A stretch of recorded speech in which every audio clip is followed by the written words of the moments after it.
is amazing. Oh, it's clash heads again. This is like Chaz Moskin and Cam Water. For the first time here for season 3. Davis on pole, Vandergren in second. It's going to be sprint round action here tonight. Let's go racing here at Daytona. It was a good start there from Davis in comparison to Vandergren in behind. Cowan's absolutely bogged it up and already dropped out of the top 3 here as they come down towards turn 1 for the first time. There's biffing and barging between Gallen and Cowan. These guys are still going at it after last season. They survived for this time by though. Through turn 2 and 3 they come. Nice and clean, boys. Keep it up as they come up to... I love riding. It's a real social thing. There's a great bond between riders. Every weekend I look forward to getting out there.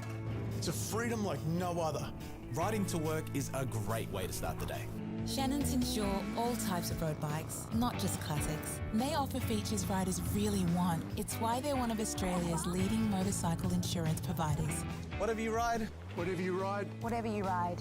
ride with Shannons. Call 134646 for a quote. Through turn 1, it was a horrible start from De Bono. He's absolutely bogged it up and gets eaten alive by Dixon and Gowans as they come on through. Through turn 1 they come, and they all spread out around in towards the first sector of the Silverstone circuit.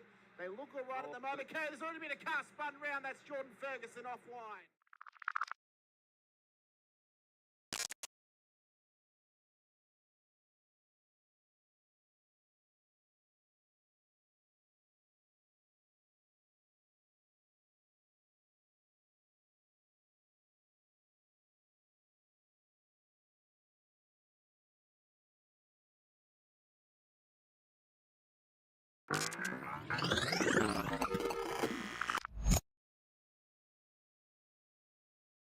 Is green, green, green at Road Atlanta here as well. Faulkner did get away. De Bono is tucked in as well. Unfortunately, Houghton is on that outside line. De Bono does want to tell him to do. He's got the job. De Bono's overtaken. Now can he get Ben Faulkner? Up through turns 2 and 3 they go. Round the right-hander. Dropping down the hill. Faulkner's out in front. De Bono second. Houghton third. Ratcliffe in fourth. No real dramas going into turn 1. We've always had a few cars. They're all special. The T-Bird. Oh, that's mine. The Combi for when we want to get away. The XR8. It's going to be a classic. They're all insured with Shannons, We've also got Shannon's home and contents cover. which helps protect our automotive collectibles, tools and memorabilia in the home and garage. If you're motoring enthusiasts like us, it's got to be. Shannon's. Shannons, insurance for motoring enthusiasts. Call 134646 for a quote.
Amazing. Oh, it's clash heads again. This is like Chaz Moskin and Cam Waters. Almost the same situation. Better contact going down the hill. Sam Noble wants to sniff on Dave Coleman now. Sam Noble bottle right now because tell you what, Bruce Tanek and Jamie Dyke just absolutely drove away from us. Hayden trying to go around the outside. This is where he could have just sent it up the inside, but he hasn't implemented it, which is fair enough. It's very scary out there, ladies and gentlemen. Let's see if we get some good runs. Dodds just absolutely thinking about it. It's really nice move.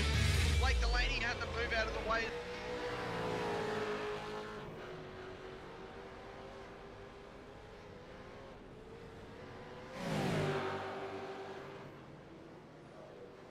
Good morning, good afternoon, good evening, wherever you're watching from, ladies and gentlemen, and welcome back to SRW TV, and welcome to our special SRW Sandown 500, brought to you by Warren Brown Tools for qualifying day today, where we will see who is at the top of the list leading into tomorrow's 500 kilometre, 161 lap race, and this beautiful 3 kilometre circuit out here at Sandown in Springvale, Victoria. I'm your commentator here this morning, Hamish Munro, alongside Steve Sinkovic once again. Sinker, it's a big, big day for us here in SRW. These drivers get the opportunity to rocket around Sandown tomorrow, 500 Ks, but today it all comes down to qualifying. It all comes down to maximising what your co-driver can do in race one, and then maximising on what they've done to get yourself inside the top 10 for the shootout this afternoon when the main drivers get to have a go at it. Mate, goosebumps, and that's for real. So if I had the camera on, you'd see all my hair on my arms standing up. The buzz has been amazing all week. I've had people messaging me and talking to me and stuff like that. It's been really cool. We've got our own drivers out there as well. You've got your drivers out there too. So there's going to be some biased conversations. There's going to be a lot of fun. We've even got Mr. Harry Dodds doing some pit lane reporting as well in the back end. So every now and again we'll release him from the dungeon and let him out on his loose to speak to some of the teams and see what he can come up with. The great RC team downstairs is Greg Barber, Stefan McCartane and Greg Leake driving our safety car as usual. Mate, the team is all pumped, I think, as much as me and you. I think this is the most nervous I've heard you just before the intro, mate. Mate, I'm normally taking deep breaths before any broadcast. I think I was just more verbal today than ever. The earliest I've done a broadcast in a long time, I'll be honest with you. So, but I'm ready. I'm prepared. I think today is going to be absolutely massive. Tomorrow is going to be huge, of course. 161 laps, and you've got to bring the respect with it, but you've also got to bring in the mindset and the smarts as a driver to just take it easy. Lap 1 of 161, because you're not going to win it at the start of the race. Tomorrow is literally about the long haul. It is about making it to that last stint, making it to critical lap of 118. Getting the fuel in the car and then pushing to that checkered flag and just keeping the car clean to that point.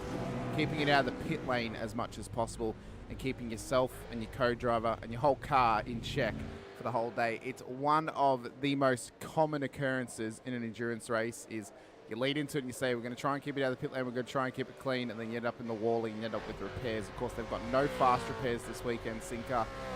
They've got to keep the car clean. They have to keep it out of pit lane and keep it out of optionals or required repairs, because that could well and truly take someone out of the race. But the caveat is we have got safety cars, so if someone goes a lap or two down, they will have opportunities to get those laps back. Who knows? By the very end of the race, we may have someone at the start of the race, a lap or 3 laps down. By the end of the race, they could be winning it if the safety cars go their way. 100%. It's going to be it's a race of attrition. There's going to be lots of spectacles out there all day. So look, I'm looking forward to it. People in the chat are already out there, like full on. Trent Naylor, Becca Bogan, Mr. Dodds, Brad Hayes, Laura Anderson, everyone is out there. Our usuals are out there, and everyone's super pumped just like we are. I hope they're all sitting there on their big screens, walking around the house and having me and you, our voices just projecting across the whole house. How cool is that? Mate, I'd be having some little personal PTSD moments if I was walking around the house and then I just heard your voice come from a distance. I'm like, where the hell is Sinker? He's in my house. Where's he gone? He's an elf on the shelf. So you mentioned we got Dodsy in the back end. He's waiting in the green room. We'll drag him in throughout the proceedings today, have chats to him, see what's happening out there, see what's happening in the pit lane in terms of penalties or who might be going through problems during the races as well. So we'll reportedly check in with Dodsy throughout the morning and throughout the day as well. we'll run through all the entries first. We'll then drag him in for a quick chat before race 1 starts, of course, Sinker in 20 minutes' time. So qualifying is going to get started very, very soon for the co-drivers before their co-driver race. But we've got some absolutely mega combinations out there. I mean, arguably the combination that I thought was going to be one of the wild cards to get a podium has unfortunately pulled out, that being Angus Lawford and Jaden Green of Project 36, which I'm thoroughly disappointed in. I think they could have actually had a very, very good shout at this race. But things happen, life happens, and they just unfortunately can't race today or tomorrow. But in saying that, I mean, we've mentioned some of the combinations before, obviously. Blake Wall Boys, Troy Stone Street, top 2 in the Sunday Supercars League. They're racing together in the same car. So, if anyone's going to represent us as best as possible, it's going to be those two boys who are leading that championship. Of course, Zach Rattray White and Jacob O'Reilly, they're the hot favourites for the race tomorrow. And then some other fantastic combinations out there like Teo Serrano and Ben Faulkner as well. So there's some very, very quick drivers out there, very, very quick combinations. But, it's not just the prizes for the top 3. There's prizes throughout the whole field for drivers. We may even just make up awards for people to give them a prize at some point. Oh, hell yeah. Hell yeah. Look, Warren and Brown have really come to the party, man. They've, we've actually just physically had a chat on Friday, and we are in for another 12 months of Warren and Brown Tools. They are actually going to be sponsoring also the Super Truck Series. So they're a minor sponsor for one of the teams, which is live racing as well. So they're getting into that, and we'll have some mingling across all that as well at some point. But prizes, we've got work gloves to give away. We've got pinch bars to give away. We have got welding, soldering kits to give away. We've got tool bags to give away. We've got SRW gloves to give away. We've got season subscriptions to give away. We've got 12-month subscriptions to give away. We have got the driver of the day is going to win a weekend away at Lake Edge Caravan, at Lake Edge Holiday Units, all the way up in New South Wales, donated by Mr. Banks himself, who is, I believe he should be out on track at the moment, but I can't see him at this point. Yeah, I can't see him in the session. I don't think himself... Oh, no, he is in the session. Sorry, there he is right there. Here he comes through turn 1. He is out there at this stage, which is good to see. Of course, as well, throughout the weekend, we will have our double view going as always. The picture-in-picture will have the cameras going. Unfortunately, for whatever reason, it's not loaded because I've just re-entered the session, mate. So give it a few seconds. It'll tick over. Yeah, it'll tick over shortly. But look, if you're out there and you're supporting a team, let us know. We'd like Hamish and I love to share and make sure that you're all happy and having a bit of fun out there as well. So please talk to us in the chats and let us know who you're following, who you're supporting, and all that sort of jazz too. So Kurt Nommensen is the first one to crack the timesheets here in qualifying.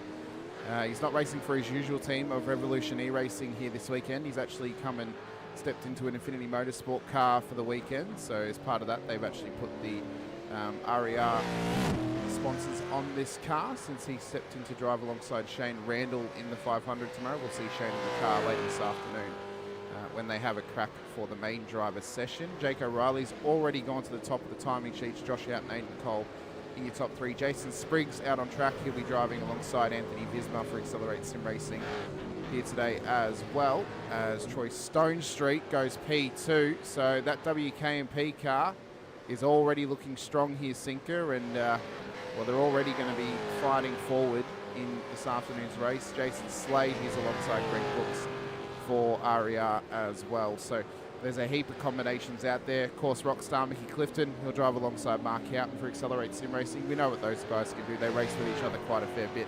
They could be a very tasty option for a top 10 finish tomorrow. Yeah, 100%. There's some really good, some real good surprise packages out here. And it's... I'm just looking at the names out there. It's just going to be awesome. This is really going to be cool. Full send from Coleman. Who's Coleman racing with? Which team's that? Mr. Michael Schroeder.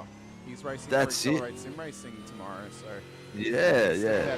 So to hop into what is a former Taipan car technically. So there you go. So he's going to be out there later on in the day. I hope you're fully pumped, mate. I got on the track for the first time in nearly 10 months last night, and did 5 laps on just the standard setup, and I got down to a minute 12. So I was quite happy with my little race out there. Couldn't get VR working, so I was just using a single screen. But yeah, I tell you what, this is going to be a lot of fun as a driver. It will indeed. Will indeed. Special livery on this car this weekend as well. The Slick Chicks Racing entry of Stephanie Piccoli and Di Feldman. The old half and half of Apex and iDrive Sim as well. So this is pretty cool. God, that is awesome. Yeah, that is actually awesome. I'm so pumped for them two to do really well out there.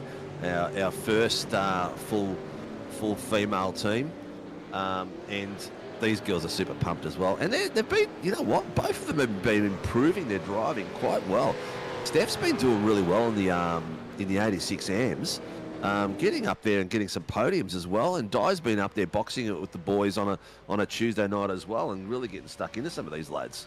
There's a lot of these drivers who are pretty much cutting one lap and they're heading straight back to pit lanes. They're trying to get the most that they can out of this qualifying session. Jack Andrews, big talking point for Jack here. So he left DK Motorsport, lost a drive for the 500, has now signed with Nova Sim Sports into 2025. This is the first time that he's racing with the team alongside Billy Mole this weekend.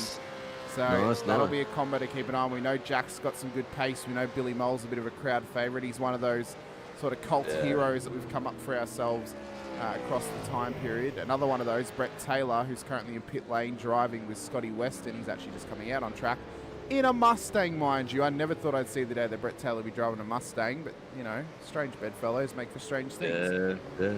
And one of our regular viewers is on the bottom screen at the moment, Mr. Banks, out on track. I didn't actually knew he drove until he mentioned it a few weeks ago on show, and he's... I'm not sure if you've got my magic screen working as yet, Hamish, but it is there.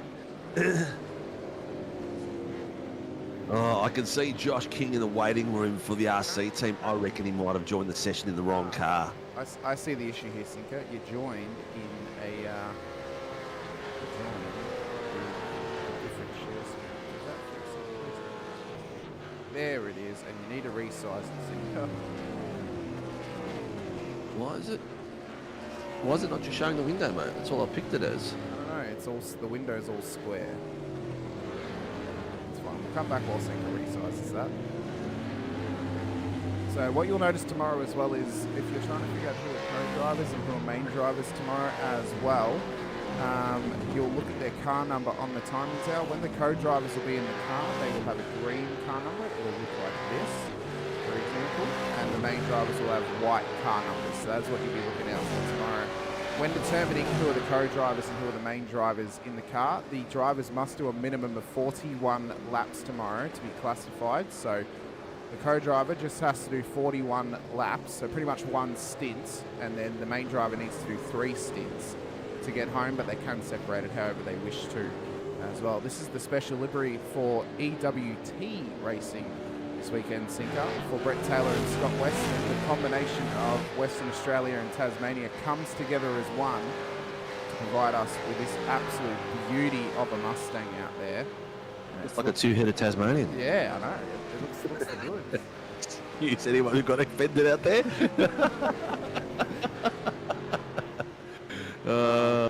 There's an absolute cracking. Show me some profile of this Tasmanian livery. Let's have a look. That is nice. Yeah, I do like that. It looks the good. That is stuff. nice. I like the green and the orange. It's a good combo. Yeah, really I think Weston got a bit greedy. Could have been a bit more green down at least the B pillar. I don't mind it so much. I think it's a good combo. Lachlan Costa out there with Ryan Mueller this weekend as well. Just got the Mueller was one of our prize winners who won himself a free season this season. He's been racing in the 8.6s. So there's a few names I don't know out here. Let's go across and maybe you know them a bit better than I do. Aidan Cale, I've heard the name around. I think he joined. He's going to be racing with us next season.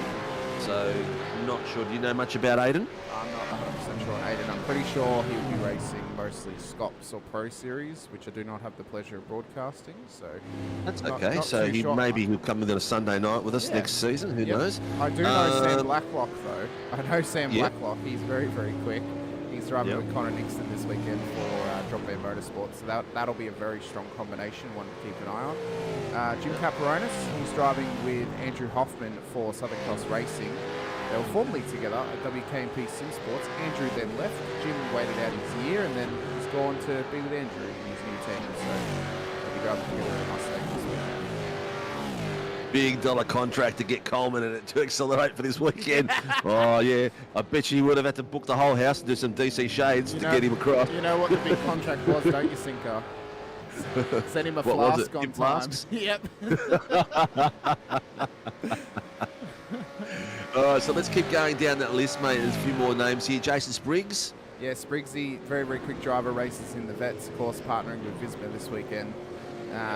This bloke he split 1 level of Vets. He's been in split 2 for a while, but he could definitely be in split 1. He's very, very quick. That'll be a combo to keep an eye on. Same with Greg Favell and Damien Cairns, their teammates.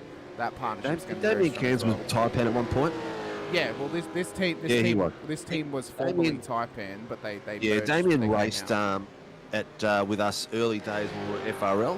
Yeah. I do remember that because we used to have a few Taipan boys back in those days racing with us. Capronis we just mentioned. I'm just going down the Ricky Hyde. Yeah, Ricky Hyde, another strong driver. He's partnering with Blake Urquhart this weekend. Normally races for 801 Sim Sports. But has stepped into the Pacific Esports Racing car for the weekend. He replaced Harry Dodds in this car. So it was supposed to be originally Doddsy and Urquhart together, but Doddsy had to pull out. And then now Ricky's come in with Urquhart as Faulkner gets inside the top 10 for Vermilion Motorsports. What do you know about this maverick, Will Munro? Oh, mate, absolute maverick. He's actually so much of a maverick, in fact, he's joined the wrong session, the absolute wet wipe. He's supposed to be in the main driver session later this afternoon. His co-driver Robert Crow's out there in the correct car. I feel as if he actually joined to probably spot him for this race, to be fair. So luckily for us, we don't have a full grid of 56 cars. So there is room for drivers to join incorrectly and actually spot for their teammate. But yeah, so that's a real problem. That problem does not run down the family tree, mind you. So Jordan Ferguson as well. He's been around the tracks of SRW before. This is actually the first time he's driving a supercar in SRW. Normally races in the open wheelers. He's partnering with Sheafy for Velocity Racing Team this weekend. So you check the sizing on the screen so we can get the second camera going, mate, just to see if it's all working fine. There you go. It's slightly better. There's a little bit of overcut, but we could definitely... A little bit of, or just go a little bit left. Yeah, we'll go a little bit. There we go. Fantastic. Well done. That's good. Good job. So that way we got the 2 screens going. I've got mine at the moment and Davis Costa. Costa, which is actually Lachlan Costa. He's racing with his dad's account, so he's under 18. So you'll have to. Yep, I'll have to send you a driver list tomorrow that I filled in by hand last night. Mind you, I had to put every single driver in. Well, he knows he's on TV. He's flashing his lights. Yeah, he must know. Sean Cullen. That's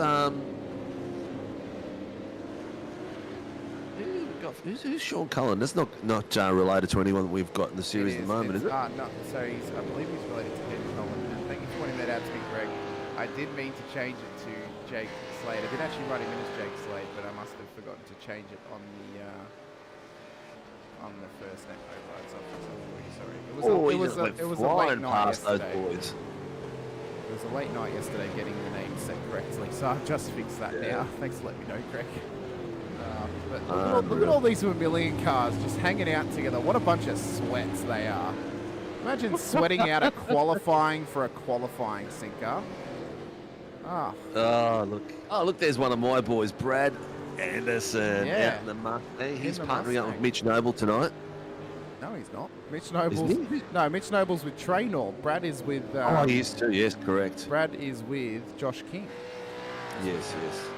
And I was reaching out to those boys last night to give me a bloody setup, and I think Josh actually, about 12 o'clock, sent me a message. Here you go. By that time, I was cooked, Fred. So I can confirm, Rian, Hughesy is not in this session. He's missed the qualifying for his car. So unfortunately, Jake Edwards is going to have all the work to do this afternoon if he makes Typical qualifying. Hughesy.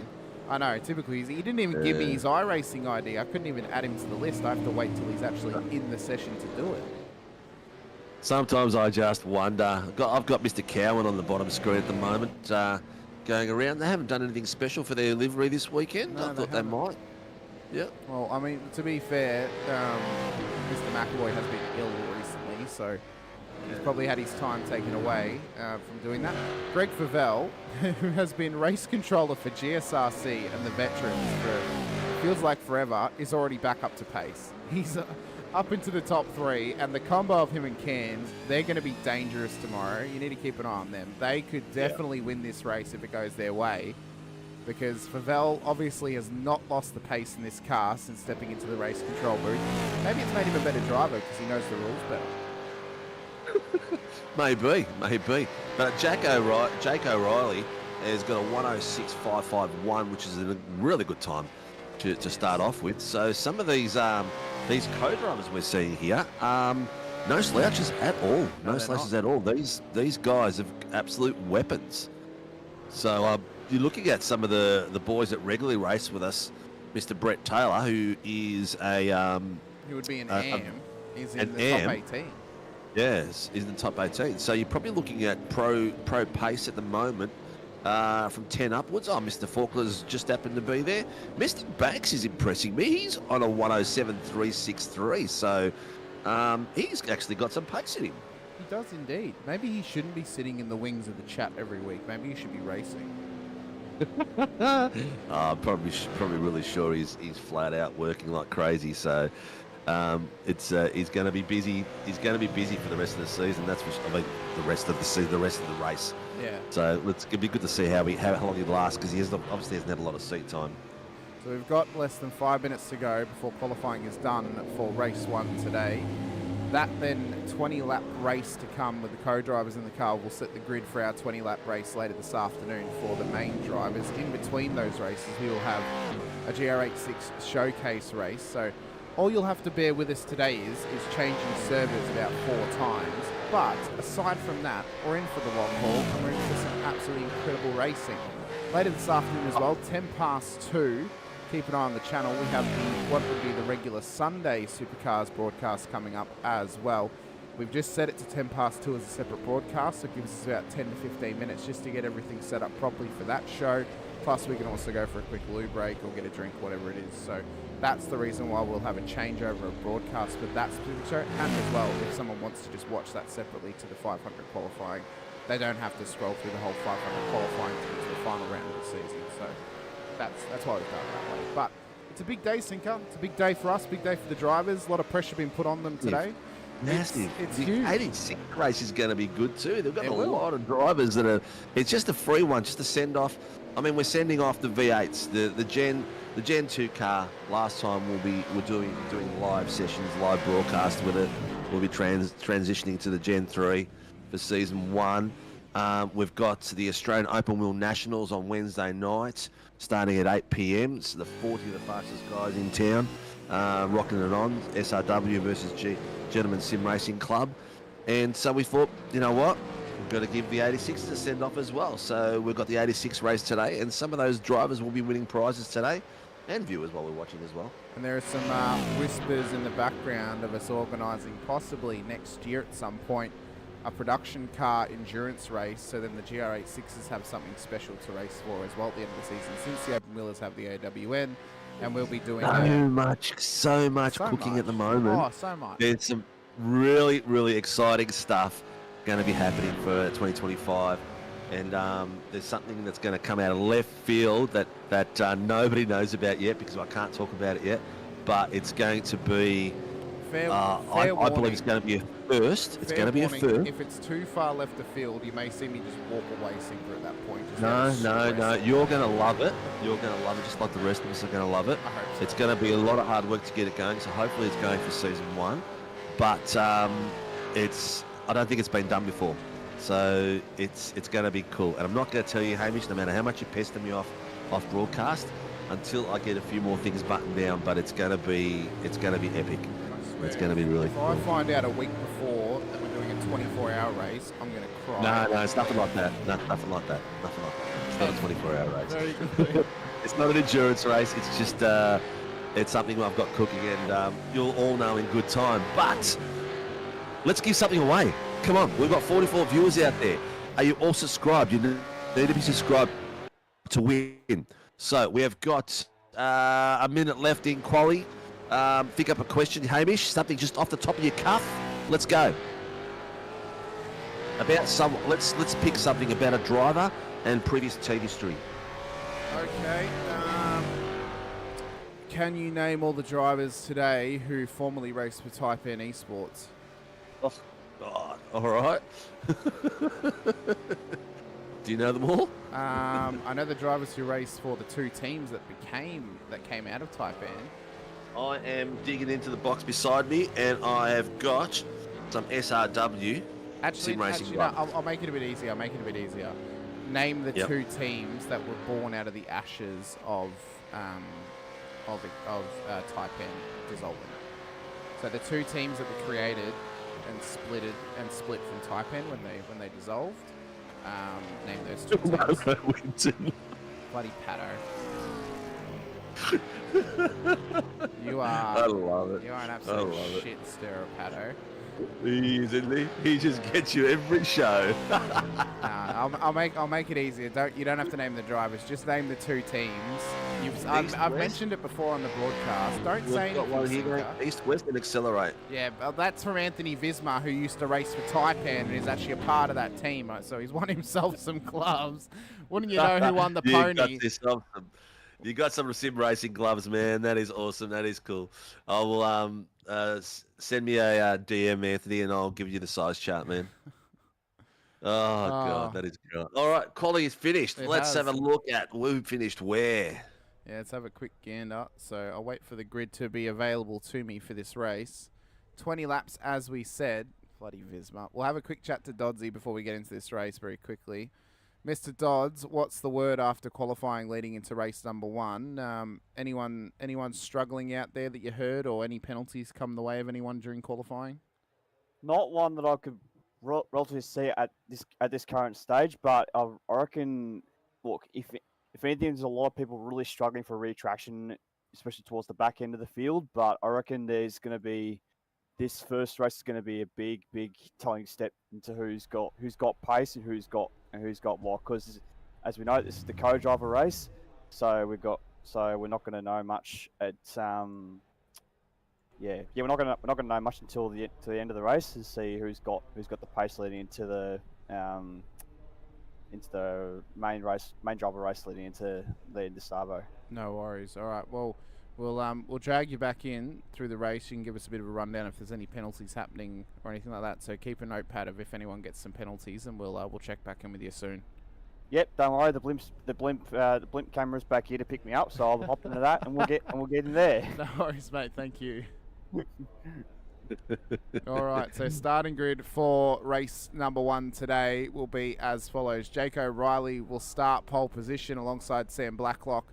Ben Faulkner, Greg Favell on the second row of the grid. Troy Stonestreet, Aidan Cole for your third row of the grid. Josh Houghton, Brandon Levin, Jason Spriggs, Jake Slade, Ricky Hyde, Stephen Banks for your top 12. With Jack Andrews, Mick Clifton, Michael Schroeder, Jim Caperonis, Sean Vandermill and Brett Taylor.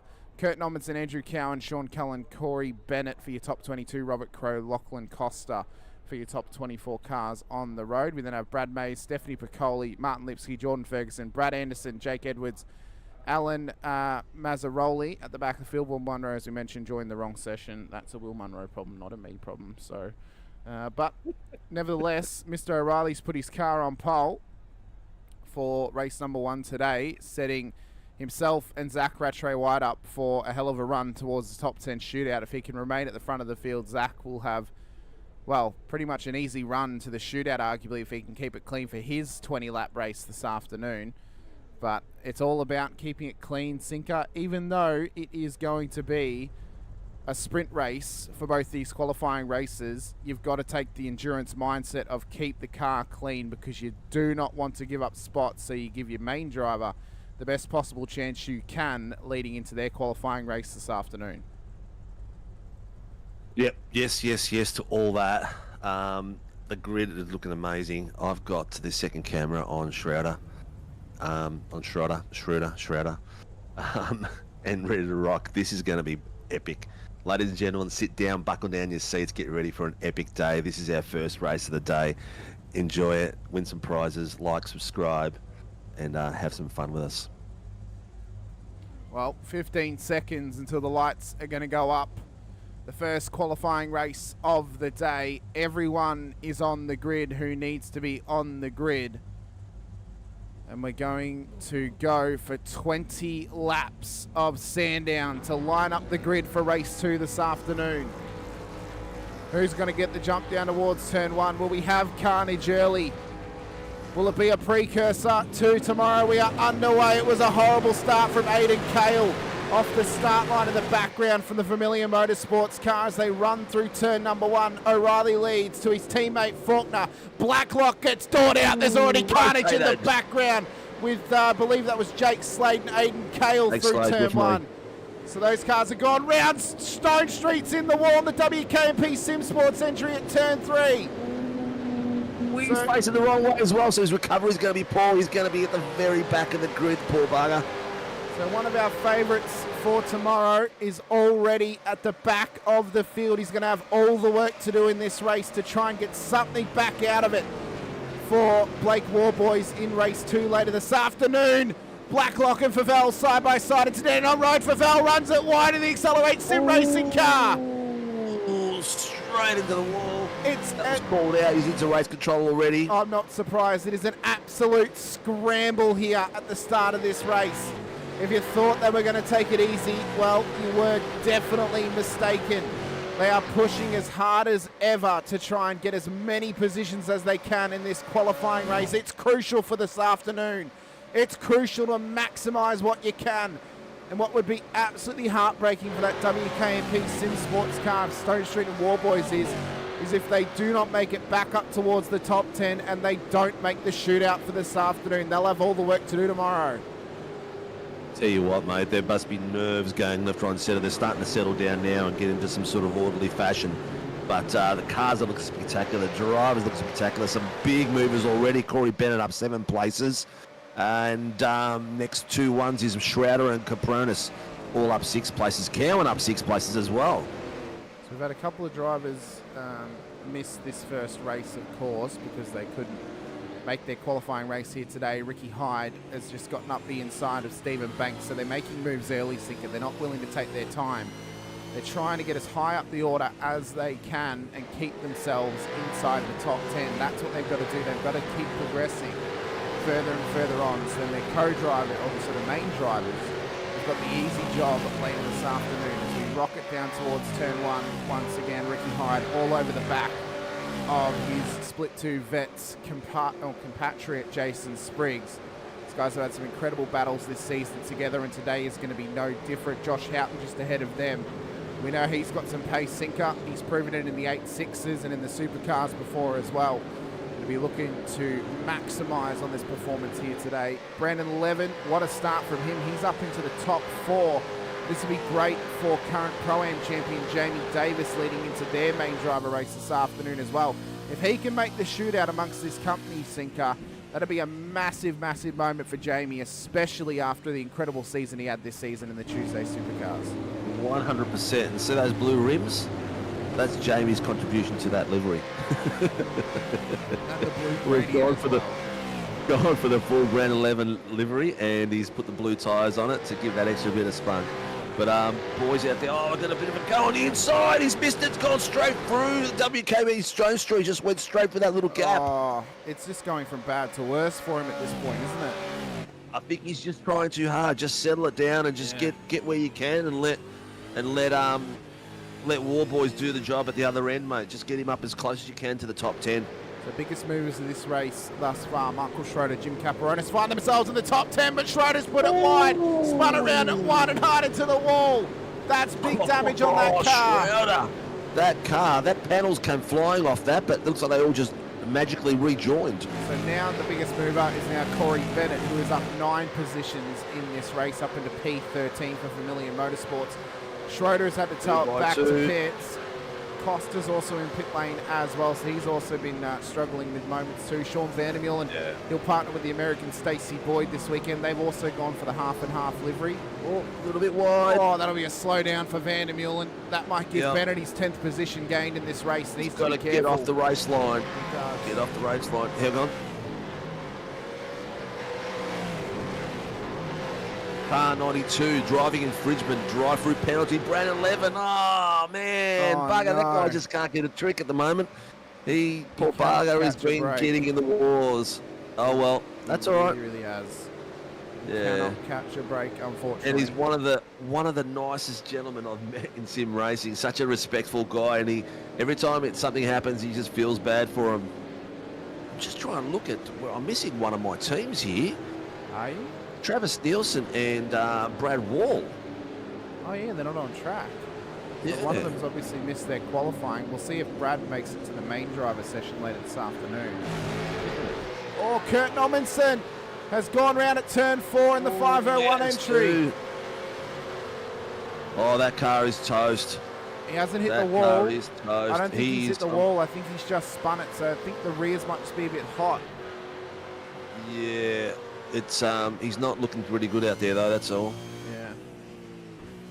Hang on. Oh, Sean Vandermeulen. What's happened to him? He's down at Dandenong Road. He's gone round as well. So everyone is just struggling out on this hot circuit at the moment.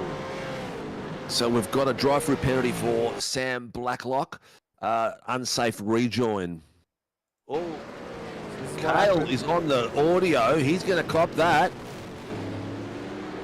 What happened here with Sean? Oh, he copped a rear-end contact, I believe, from Aiden Kale. And that's what's actually spun him round. Yep. Aiden Kale just got himself a warning for unsportsman use of the comms. So it's Kale going around further on. So there's some big issues happening. They're going to throw the book at them, Sinker. We know this. We know they'll be strict. Yeah, they will. They'll be... drivers need to understand that they need to understand that our race control is fairly strict. New boys especially, if they haven't read the rule book, I suggest they read it because they will be copying tomorrow. it. Oh yeah. I did a post last night. Please read the rule book. It's pretty imperative. Brandon Levin comes in to commit to his drive-through penalty, so he pushed that out as far as he could before getting another black flag next to his name. That'll give Corey Bennett an 11th position gain in this race and 1 spot off the top 10. Some other big movers we've got in the mid-pack as well. Andrew Cowan is about to get an 8th position gain when he goes past Levin. Robert Crow has just gotten his 9th position gain to the race as well. So those boys getting a very consistent run, keeping it out of trouble, which is good for Cowie because he has been on the wrong end of struggle street all season. Who's that just gone wide? It wasn't Crow, I think it was someone else. Obviously running it wide at turn 1, so... Got the lovely ladies on the bottom screen for the viewers out there. They're doing really well. They are up, how many places? 5 places. So Stephanie is the pilot for this car at the moment. Di will be doing the, nearly got the buzz. Oh. Sorry, Steph, turn us off, mate, if you're listening to us. She's had to just let Martin Lipsky and Brad Mays past her as well. I do have a feeling that those 4 cars on our screens at the moment, Sinker, I have a feeling they're going to be around each other majority of the day tomorrow. All these drivers have a similar pace, so this might be the battle pack. How far is the lead driver of Ben Faulkner's team if Ben's in the car now? I know. Well, Teo Serrano, I'm not sure if Teo is actually faster than Ben, or if Ben is actually faster than Teo, but we'll find out this afternoon when they get into race 2. But look at this, Ben and Jake working together. Again, absolutely sweating the whole field. Vermillion are the top 3 cars on the road. Spriggs is in P4, Hyde in P5, Banks inside the top 10, Jack Andrews for his new team inside the top 10 as well. Jim Caparonis.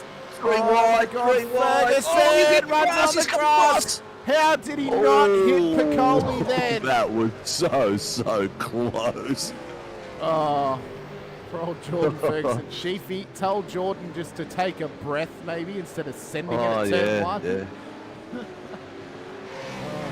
Mr. Bennett is being on the comms a bit, so he's getting a few issues up and around him at the moment. I'm just trying to see where he is, Corey. Oh no, He's just Cowan's locked it up in Dandenong Road. He had gotten it inside the top 10. Look at that gaggle of cars behind him. Brett Taylor's all over him now as well. Oh, look at that bit of smoke. Look at this 2 nearly. Oh, Taylor's done well to hold it through there. Oh, he's been spun around by Bennett. Oh, he's been rotated. He's not going to be a happy man. That was a little bit too much nose around that corner. We'll see what race control say about that one, as Bennett is trying to get it past Jake Slade.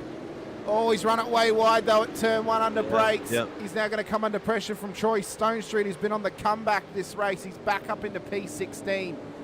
He started towards the front of the field, but unfortunately a moment at turn 3, lap 1, put him right to the back, and now he's chasing down the rest of the field, trying to get anything back that he can in this race, so Warboys doesn't have too much work to do this afternoon. But look at Banksy's form. Top 5. Fitzy's just mentioned it there, and I had him on screen. He's cracking it out there. 6 places up, doing really well.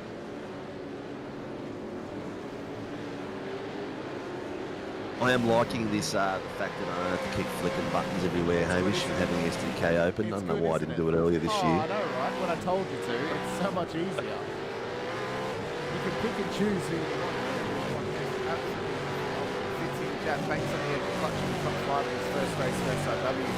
Well, he'd have to hope that Ricky Hyde and Jason Spriggs come together, because I doubt that the Vermilion boys are going to make a mistake at the front of the field to give up their spot inside the top 5. Jack Andrews has got Jim Caperonis on the back of him. The rock star Mickey Clifton is inside the top 10.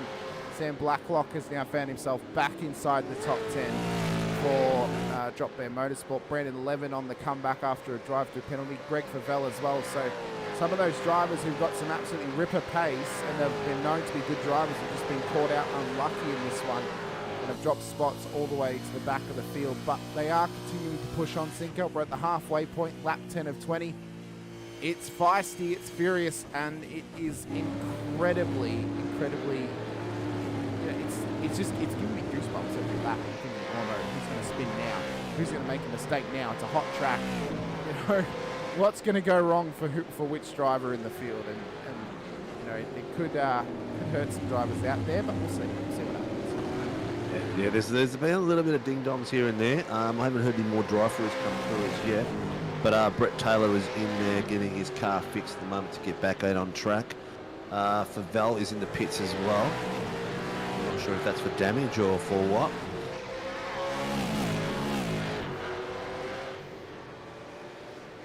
Got a few battles going on. Cowan's got a great little bottom screen battle going on with the boys around him. Jake Sladen, Troy Stonestreet, Bennett, Cullen.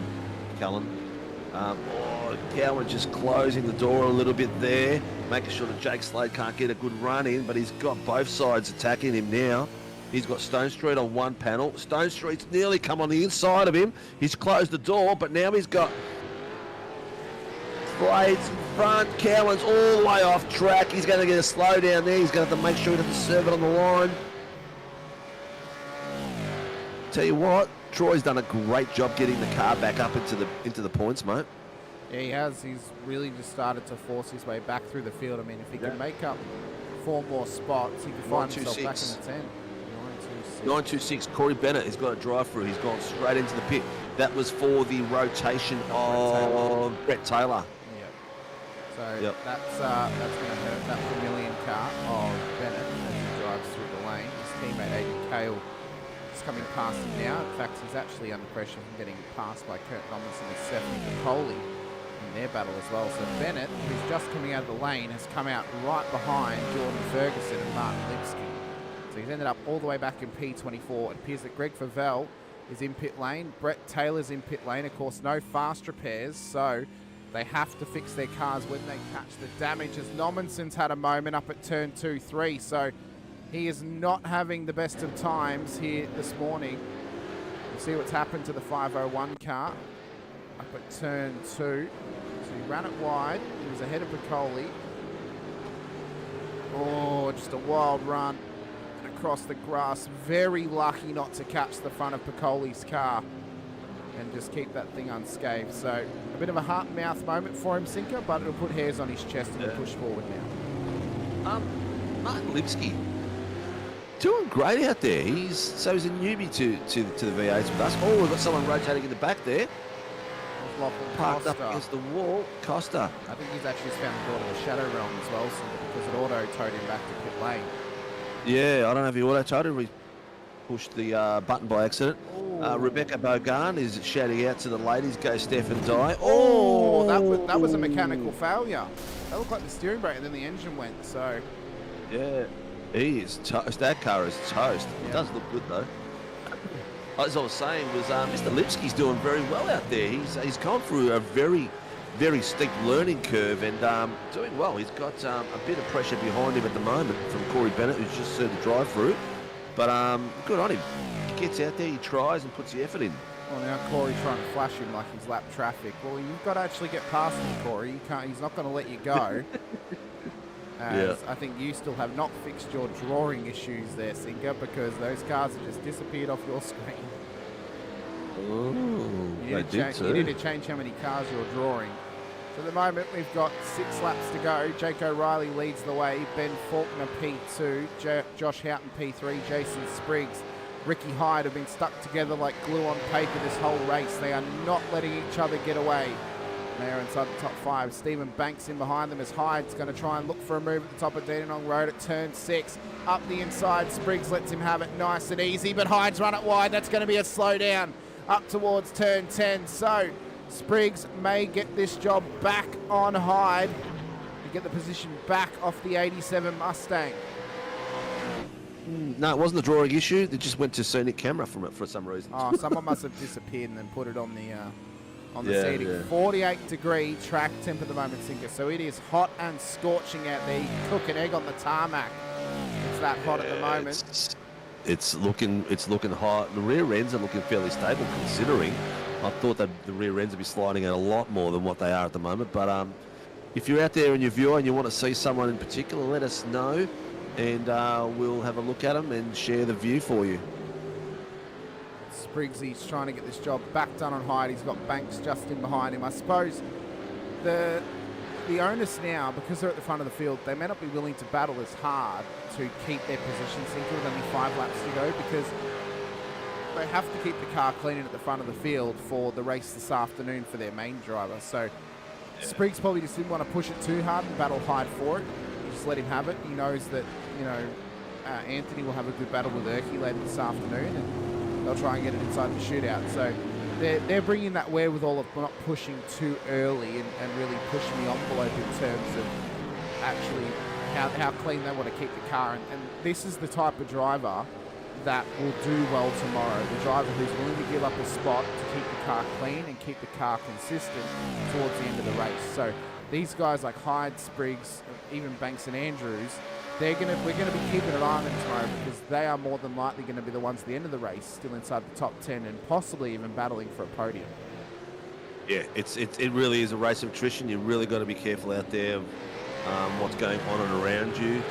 Can we please see Robert Crow? Oh, we can always see Mr. Crow. He's right there on the bottom screen as we go. As soon as Will asked for him, he runs wide at turn 12. So, blame Will for that. Robbie's trying to chase down Sean Venable. He's up 6 spots. He's had a very, very good run up to P17. Done well. If his co-driver can somehow match that in the main driver session, they'll find themselves in the shootout this afternoon. So, just got to keep it clean. What's this shootout going to be today? Oh, mate. And don't forget, we've got the round 9 of the V8 Supercar Championship, the Warren Brown V8 Supercar Championship tonight too, this afternoon, which is going to be cool. Buckle up, people. Buckle up. I'm already 1 monster in. I'm cracking a second one right now because I'm in for the long haul. So. Everyone's left the house, and I've got nothing here at the moment at all. You call Uber Eats to drop you off some drinks or something. Oh, yeah. Then I'll ring Mum. Let's get your brother to come bring you something. Mum, bring us down as a cut lunch, will you? Looks like I'm going to take the camera down the bottom here to Mr. Slade, who's getting pressure from Stone Street. Right on the back of Stone Street's having a look on the inside. Is he going to have a go? No, he's not close enough at the moment, but he's got Jake Slade under pressure from Revolution E-Racing. Of course, Jordan Ferguson as well, chiefly driving alongside him this afternoon in the main driver session, then with him in the car tomorrow for the 500 for Velocity Racing Team. We were supposed to have the other Velocity entry out there from Velocity Sim Labs of Dylan DeBono and Doug Gowans. They unfortunately had to pull out this week of the event. That then opened the gates for Jack Andrews and Billy Mole of Nova Sim Sports to get into the race. So we took out DeBono and Gowans, who we thought they could have possibly been a good combo to bring in Andrews and Mole, which is going to be a very tasty combo for us to sink our teeth into tomorrow.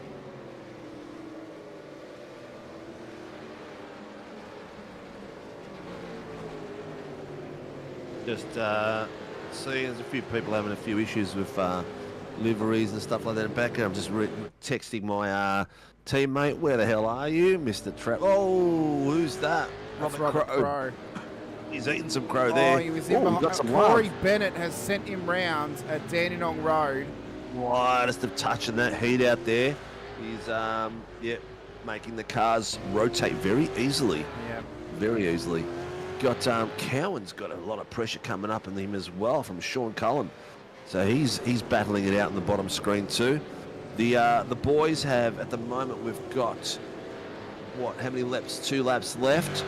So it's gapped out a bit. Faulkner is 34, 3/10 off back of Horton. Then we've got a little battle pack there of Hyde, Spriggs, Banks, Jack Andrews, which is really, really close. And this little fight here. So I've just been sent some promo images of the Gen 3 cars on iRacing. Cars. So obviously this weekend we put the actual driver names on the banners. Yep. The actual Gen 3 cars have the driver names on the actual win screen. Already set for What we've just done now. Only 12 likes. Where's the rest? Let's go, SRW. Thank you. There's 60 people out there. Please like and subscribe. You need to be a subscriber to win some prizes. And we're going to give away some as soon as this race is done. And we get into some more action. But I tell you what, at the front, Riley, Horton and Faulkner, the Vermilion boys, are stamping a claim on this cash prize. They are indeed. They want to try and fund more things for themselves, apparently. So they are really starting to put a claim in. White flag that though for Jake O'Reilly. So he'll set up his main driver cohort in Zach Rattray White this afternoon to start the car on pole where Jake put it in the regular qualifying before this race. And will set themselves up for a top 10 shootout appearance if Rattray White can do what he does best and just keep the car clean and keep it on the road as well throughout the afternoon. Tell you what, Stone Street and 11 have done really well coming through a drive-through to come all the way back to 11 and 13th, respectively. Done a great job coming through. Banksy has really surprised me so far. At the moment, he is the biggest surprise I've got. I didn't know he had it in him, and he's done extremely well.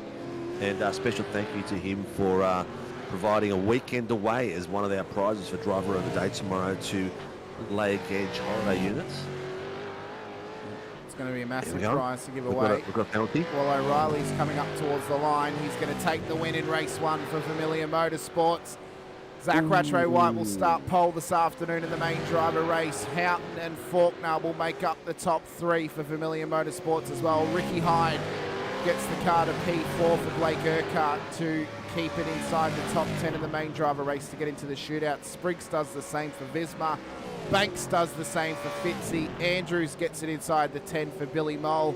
Jim Caperonis gets it inside the top 10 for Andrew Hoffman. Blacklock across line in P9 to get the car inside the top 10 for Connor Nixon. And then Mick Clifton makes up our top 10 here in race number 1. Brandon 11.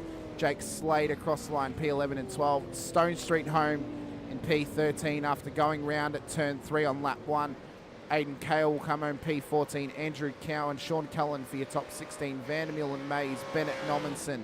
The last cars on the lead lap before Ferguson, Piccoli, Crow, Anderson, Schroeder, Lipsky, Taylor, Favell. And Costa went out on lap 9. So what were you saying about the penalty? Sorry, Cinco? I think I need to get RC to confirm it, but I believe that Aidan Cale has got a penalty for that rotation of that car. So what's going to happen is his teammate will have a rear of grid start. Fair enough then. Yeah. Fair enough. I believe that's correct, but I barely heard what was going on because of the beautiful sound of these V8s coming down track. I hope your viewers are enjoying the sounds of the V8s, and let us know if you can hear them or you want them a bit louder or a bit softer. Maybe we were over Dominic. Maybe you're sick of hearing them about me and Hamish. Maybe we do a lap of hot noises when we come up next. What do we got up next on the list, mate? What is up and ready to go? We've got the GR86 race coming up very, very shortly. We're going to drag in Angus Lawford for a quick chat, and then we'll chat to Doddsy as well while we change over servers. Mr. Lawford, unfortunately, had to pull out of the race this weekend, and now you miss out on driving in the 500 as well. First of all, how are you feeling? I know you're carrying a bit of an injury at the moment, and then second of all, how depressed are you that you can't drive this race this weekend as well? Yeah, well, still battling a little bit of pain from an injury that I picked up on Monday, but pretty happy with how I raced considering on Tuesday, but my co-driver had to pull out for the event, and we were potentially looking for a co-driver, and didn't really hear anything back, but I just got a message, so I've got to try and talk to race control and see if it would actually be alright to bring the car back onto the grid, just with a change of driver. So I'm going to have a quick talk with them because that only just got the message like a minute ago. So get on there, mate. Get in there before he gets too busy. It's going to be good to have you out there. What happened to your hand, mate? It was actually my leg. I had a fall and ended up damaging my right ankle a little bit, so it's been a bit tender, but it's slowly getting better. I reckon it'll be alright by tomorrow, and I'm going to do the race tonight just to make sure I get a couple of points on the board, being third in the championship, so I want to try and at least keep that for the Sunday Sunday Wrap series. it nice and tight, mate. Yeah, exactly. Left or right foot? Right foot. Ooh, so you're going to change the pedal position so you got more knee action rather than ankle action? Yeah, that's pretty much it. So should it be all good?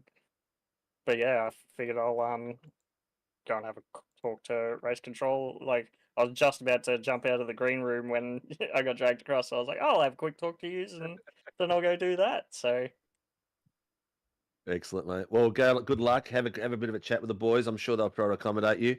And good luck tonight as well if we don't chat after that. No worries, mate. Well, you have a good one, and I'll talk to you then. All right. Hamish. Yes, Sinker. Can you see this session? It's supposed to go up at 12 o'clock, so we've got about half an hour to fill.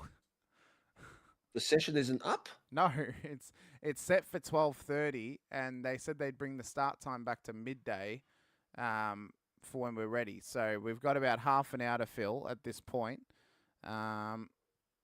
In that half an hour, depending on how busy Barbs is, we might chat to Barbs.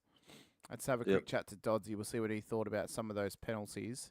Mr. Dodds, we're going to put you in the deep end here and either make you sound like a real prick or really nice. What did you think of some of those penalties during that race? Sorry, what was that? Say that again. What did you think of some of those penalties in that race? I'm not one to make a judgment call on it because I leave that to race control. But if I'm going to be honest, the one thing, first off, I want to point out the level of pressure that some of the co-drivers would have been feeling during that race. There was a lot of them going full send into it throughout that race, which again, no surprise because you want to get your main driver as far up the grid as possible. There was a few I would say that I wouldn't say were uncalled for in terms of penalties, but the driving standard was really, you could see the level of adhesion that they were going to was exactly the standard that I'd say is pretty normal. Was pretty normal for a co-driver. But if anything is to go by, we're on for a cracking race to really set the grid for the main 500 tomorrow. We're on for a big one. Yeah, I think maybe a couple of them probably should have just been a little bit more patient in how they were battling. Maybe they were putting a little bit too much pressure on some drivers. Yeah. You know, racing like their top split of Scops or top split of Pro Series. Not everyone in this race is top split level, so they need to be understanding of that and need to be understanding that you don't need to put that sort of pressure on everyone. You don't need to run that close to everyone.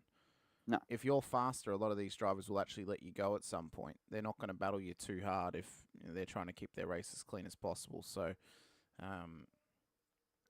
I think some drivers will probably just need to reflect on that leading into tomorrow and probably just maybe think, hey, let's just actually not try and push so hard early in the race tomorrow. Obviously, it's a long race and we can't go back and reflect on any of these incidents now, can we? No, we can't because I've left the session. So well, yeah, would have been good. Yeah. Look, it's going to be interesting to see the levels that are going to go across the drivers. Patience is going to be key no matter what. So better to get the patience ready now, so that when you get out there for the full stint tomorrow, your mindset is there, ready to go. And that's the bit, and that's going to be the key thing, as you well know, Sinker and Hamish, that this track is going to be huge for fuel saving. You'd see it in multiple people. I'd say, even though I'm not sure if you guys actually noticed throughout the day, but neither of the Delaney's rocked up to this one. So either Blake or Ty is going to have to rock up for this race too, or they're going to be staying back at the grid and fuel saving their way to the front. So yeah, we know they can do that. we know they can do that, but yeah, it's like that's the key thing. I reckon people will have to pay close attention to when you go on board with some through the broadcast. That listen very carefully for three things. I'd say I probably can't name three of them, but I can name two. Fuel saving and their level of throttle that they carry coming off the slow speed corners. For example, the last corner and down on road, absolutely critical, as you know, Hamish, from broadcasting vets. And the third one probably be just the amount of lifting and coasting for that people do in their and the amount of racecraft that people have got. Because as we know, Vermilion Esports, so as you pointed out earlier, Hamish, are the clear favourites to probably take out a podium, maybe even trip over each other. Who knows? But yeah, it's more. I'd say it's going to be a very, very tight field, because War Boys is Stone Street, as we know, they'll be quick. But I'd say the dark horse is going to be going to be War Boys and Stone Street tomorrow. Like I'd say, yeah, because Rattray White and Jacob O'Reilly are going to be very hard to top tomorrow. Who's the tip now? Who's the pick? Who's the pick? Oh golly, now you're putting me on the spot here. To me, you can't go past the 217 of Rattray White and Jacob O'Reilly. Like it's the form of, because I watched Zach throughout Scops and through the Pro Invitational this year. Like you go back and look at his form. He was there and thereabouts in the back end of the top 10, sometimes maybe in the middle of it. But yeah, I reckon it's the 217's the real pick for tomorrow, unless something happens throughout the day. Who knows? But yeah, I reckon it'll be those two tomorrow. But if I had to pick a full podium, it's Rattray White and Jacob O'Reilly. For P1, it's War Boys and Troy Stone Street. I know War Boys has got tremendous pace as we've seen throughout the year. And P3, the last spot on the podium. Oh golly, that's a tough one. I'll have to wait for about 2 or 3 laps to go to see that tomorrow. And see how that plays out. Like Ferrari can only pick the top 2. Yeah, cool. I'm just thinking. Let's see if we can. I'm just gonna duck out and see if I can drag in Barbs and see if we can get a. I don't know. I figured it out. It's in hosted. Sorry, I was looking at the wrong thing. I was looking at race 2. Sorry, I do apologise. So. Good. Thank God for that. Yeah. I went digging, so I'll put the password into RCBC chat for you. Good. So we'll have the boys are in warm up mode. By the look of it, let's have a look here, and we'll let's in the meantime see if we can get a word from our race steward. How's that sound? Let's drag Barbs in. Yeah, let's drag Barbs in. Let's see if he's busy.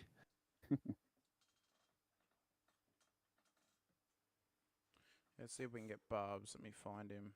Oh, Sinker's gone to Oh, talk to him. But yes, he's deafened. Sinker's already gone to get him. He's gone to talk to But yeah, him. in the meantime, Hamish, just while we wait for him, like I'd say the big key is, I reckon, you especially know from from watching some of the fast boys this year. One of them, obviously, I wouldn't count myself in that part. I say about middle ground between the fast boys and the slow guys.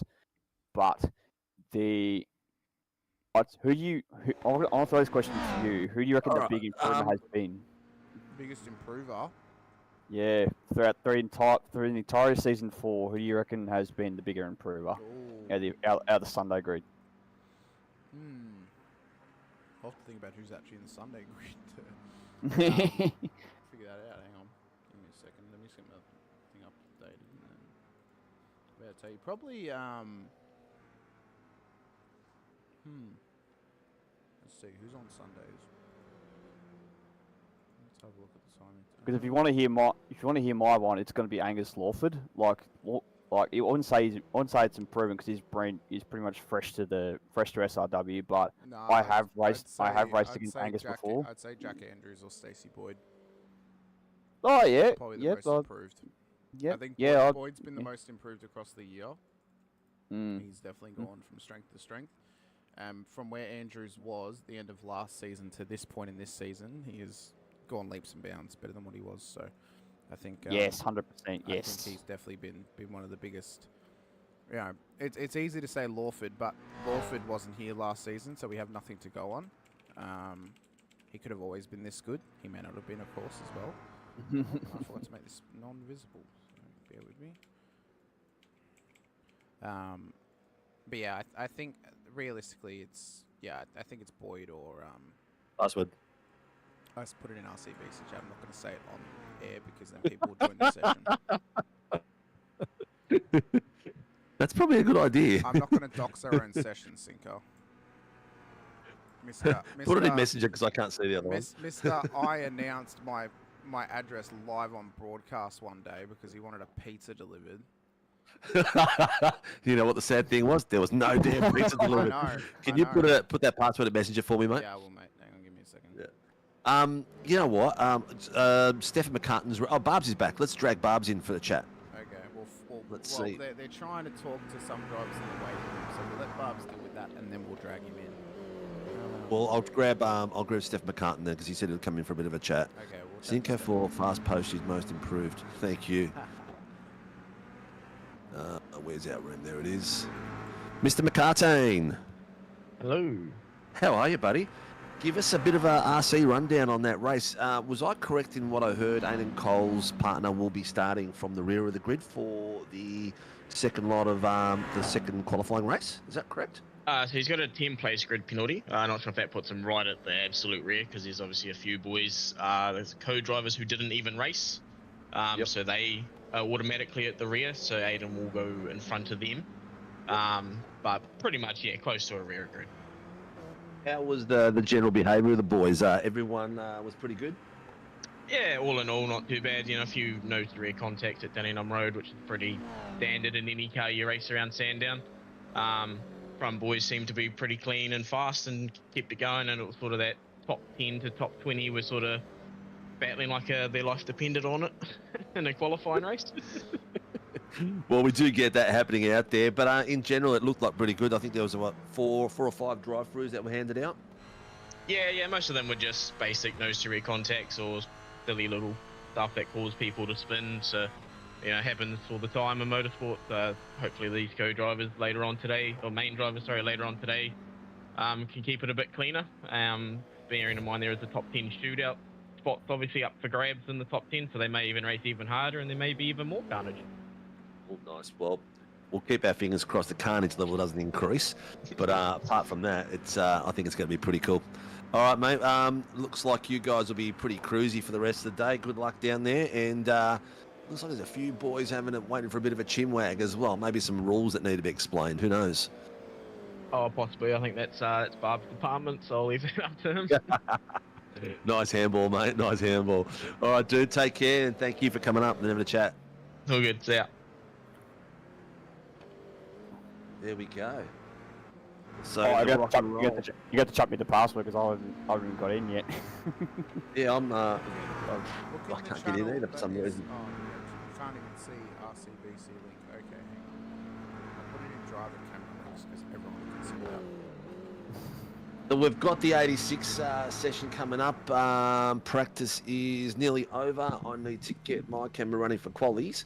For some reason, the password did not let me in. I gave you the password. You probably typed it wrong, Sinko. Yeah, probably. The keyboard's a bit of a stretch. Yeah. I'm gonna withdraw it. Come back in. Yep, I got in first go. There you go. Oh, Sinker and his amazing talents. Blake Warboys. It was an interesting co-driver race. Troy drove so well to get back to 30. He did really well. Yeah. Him and Levin made their way back up the field after both serving penalties. So it was good to see that the boys just a bit of resilience and gets them back onto the top end of the tower and gives the lead drivers a bit of hope. Oh, it's actually speaking of Blake Warboys, I'm not sure if you guys caught it on the stream, but I looked at his camera, and he actually had his actual race helmet on too, and I found that pretty funny. Oh, I missed it. I saw the empty seat. No, I'm so disappointed. He actually, I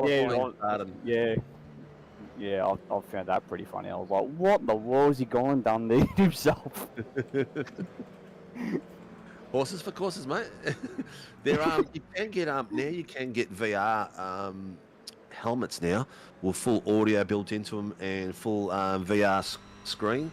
They're apparently very, very expensive. I don't think my wife would approve, and I don't think I'd last in the heat of the helmet either. Doing a race like that. Yeah. Don't try and get me in a VR headset because I will literally get sick so bad. I very much hate VR. I can't race without it. It's just I just love it. I think it's the best thing since sliced bread. It's it's awesome. You just love getting 360 spin angles, don't you, Sinko? Hardy. Is that where the nickname Spinovich came in, Sinko? Yeah. Oh mate, yeah, that's an old one, but yes, that's where it came in from. But you know what? I haven't spun for 10 months, so you think we're away by now. Driven for 10 months, so that's why. Oh, look at that! It's Dean who's joined us now, muted. He's come to confirm that Stephen's actual nickname is Dreidel because he spins so much. Dreidel. No, I heard the call that you had half an hour spare and you needed No, we don't actually. No, we don't. Qualifying started, mate. Get the hell out of here. Yeah, fine, thank you. Yeah, we made the mistake of looking at the wrong session instead of looking in hosted where the actual session was. Technical problems, eh? Oh, yeah. I just wanted to say good luck, boys, and it looks good so far. The boys are doing a great job. Thank you. And the 86ers look awesome. Cheers, mate. I've just noticed Mr. Gretton's in the field. Yeah. Yeah, Pete. Yeah, I have driven. He texted me during the week and said, "Oh, am I right to race?" I said, "Yeah, man, you're an SRW registered driver. Of course you are." Yeah, Pete. I've known Pete for a while as well too, long before he met you guys, and he drives his car a lot. He in the MX-5s, you'll see him at the point in the field quite a lot in the visuals. So this car very much suits him. Suits him in his style of drive. This session will not let me in. Really? Have you missed the cutoff for entering the session? No, the cutoff's still going. Did you select a casting car? Yeah, I have. But even the password in? Yeah, password's in. Have you tried actually opening your messenger on your computer and copying and pasting it? You've been assigned to a race server. Here we go. It's finally letting me join. Thank God for that. Jeez, that took ages. Good old iRacing. You know what? They need to take a leap to the next level, these boys with their iRacing. So I'll just blame them for everything else that I can. Oh, goodness me. Just blame Just typical Sinker, Hamish just blames iRacing for everything. I know, right? Classic Sinker. Oh, it's time for you to go, mate. Catch you later. No worries. Grab your suitcase on the way out that door, mate. Righto. Oh, this is awesome. Hazy, let's go. Esports League, Apex Esports League. Who else has got their 11 spun? Troy. Yes, he did. He went through the drive-through. He copped it nicely. Oh, we've got a bit of action there. Who's that going on adrift out there? That's Martin? Yeah, one of the Martins. So, well, interestingly enough, so we have obviously got our second cameras, a picture-in-picture of the cameras for this race as well. Both the Martins are together. Nick and Andrew are racing in this race together, Sinker, and they've set the camera up so we can keep an eye on both of them at once. We had a we had a bit of a photo bomb from Andrew when Nick was racing in the SFLs the other week. So they're on screen together as well as Dylan Gray has also given us his camera too. So he's also on screen as well, racing around. So we'll keep an eye on those guys throughout The this Martin race boys are in the same room. Well done. Yeah, they're in the same room. I want to see you and Dean in the same room with your VR on. Oh, no, you'd see us in the same room. We'd be punching each other out. I'm sure there will be people who would pay good money for that, Sinker. Oh, you know what? It'd probably be better than the Jake Paul Tyson fight. There'd be real slugging going on. Yeah, it would. No, we don't get into that sort of stuff, me and Dean. We behave ourselves. Oh, dear me. So I'm just about to jump into my session. Do I need to do anything with SDK there, Hamish? All good? No, you're all good. Are you in the session now? Yes, mate, I am. I'm just going to link up the screen for us. So we've got that all going in the back end. We've got qualifying going. Who's impressing us in qualifying at the moment? Oh, well, Josh Houghton and Ben Faulkner, of course. We know how quick those boys are. We know how quick they were when they raced in the 8.6, or when Ben raced in the 8.6s last season, and when Josh has raced this season. Dylan Gray as well. He's had some good pace too throughout. My boys up the pointy end as well. Yeah, Bartouche up in fourth as well. Yeah. I'm expecting Bartouche to. I'll tell you what. Out It's just kicked me from the session, Sinker. Let me join back again. Yep, out and out to the. I think one of the biggest improvers out in all our racing has been Dan Bartouche. Oh yeah, for sure. One of the biggest. He improvers.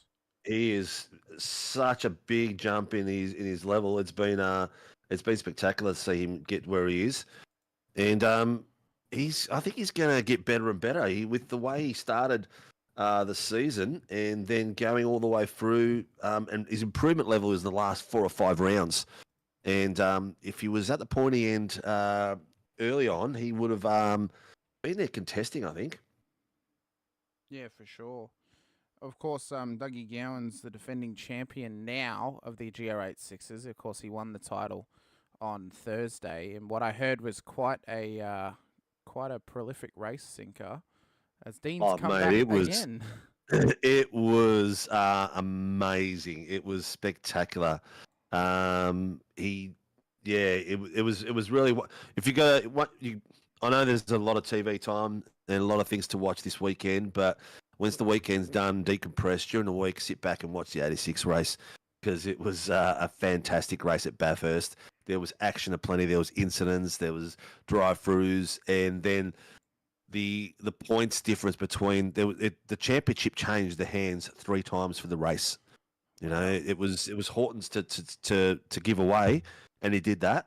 And then it was Horton fighting, coming back through the pack, fighting it with Daniel Byrne, and then Horton disappeared after a few incidents, got a bit happy, and then it was a fight down to Dougie and Daniel Byrne. It was Carlin versus Velocity Sim Labs all the way to the very end, and Daniel Byrne got taken out in the last 2 laps, and then Dougie had won it. It was a spectacular race. Enough about that. I heard there's fight night happening. Yeah, me and you. Yeah, Octagon or the boxing ring, mate. I think someone needs to put some money up, $1,000, couple of $1,000 to go to charity, and we're We're not going boxing, mate. We're doing full MMA. I'm not holding back. The Octagon. That's what I said. We're going the Octagon, bro. That's it. I'm ready. Nah, Let's I reckon, go. I reckon you should both Yeah. do either full-on first 3 points wins, like proper karate tournament style, or just like Brazilian If we're jiu-jitsu. going to go do anything, we'll do full boxing because I've done boxing before. So I'd love to see my brother's neck just snap back as I'm giving him jabs. All right. More like He'd to be a lot in of there- movements. He'd be in there like Jack Black throwing slaps with gloves on. There'd be a lot of Bruce Lee movement around in the ring, mate. Oh, I could just see you running me and trying to land your belly on my face and trying to flatten me. Just as long as the lead up to That'd be the my belly, fight, it'd be my ass. as long as the lead up to the fight, we do not get a similar scenario to Mike Tyson's ass being shown on screen. I don't want to see either of the Sinkovic bums on screen. Dude, please. mate, if I looked half as good as him at that age, mate, that is unbelievable. That dude's an absolute weapon. And Hamish, you've got to see me in fishnets, mate. Well, there's photos to prove it. I'd rather not. There's photos to prove it, Hamish. We had an 80s night probably about 20 years ago when Dean was actually probably half the physical size he is now. And I'd say probably a lot of people would pass at him at this stage. Oh, it's hot. Yeah. There you go. Action's back on the track. You can leave my rubbish alone. Yeah. But I'm ready for a box. Oh, look, we'll organise it, bro. But don't think it'll make the screens. Enjoy. Thanks, bro. All right, Hamish, my camera is just about to go live. Here we go, here we go. Who we got out on track? Oh, I tell you what. Here we go. We just made qualifying.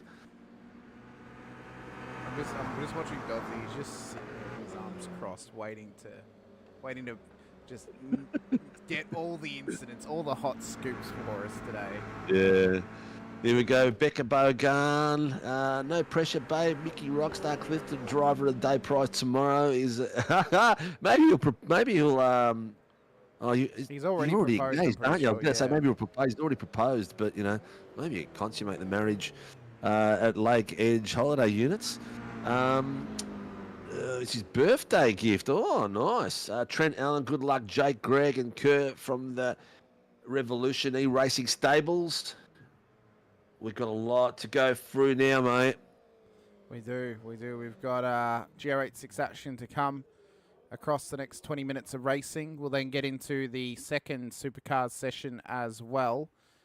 After the fact, the driver's briefing is at 12:30 p.m. for the drivers in that session.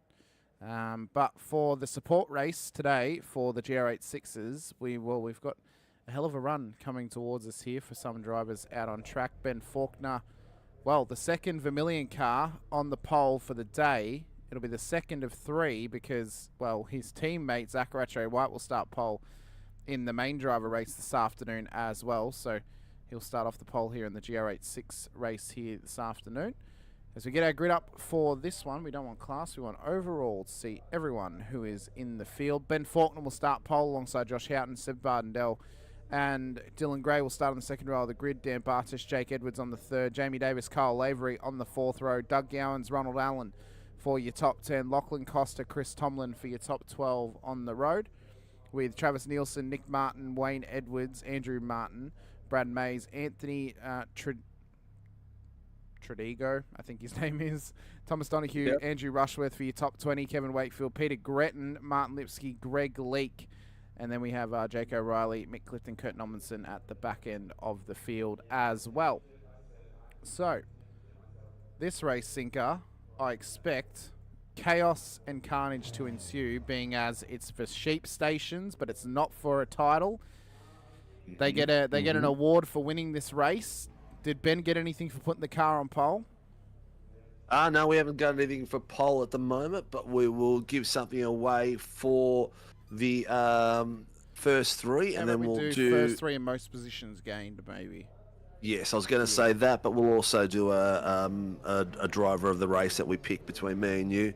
Yep. And we'll get something out for these boys. So viewers, these boys are going to be out winning some prizes now, and we'll also give some stuff away to the viewers shortly as well. So keep your ears on. The race is about to go.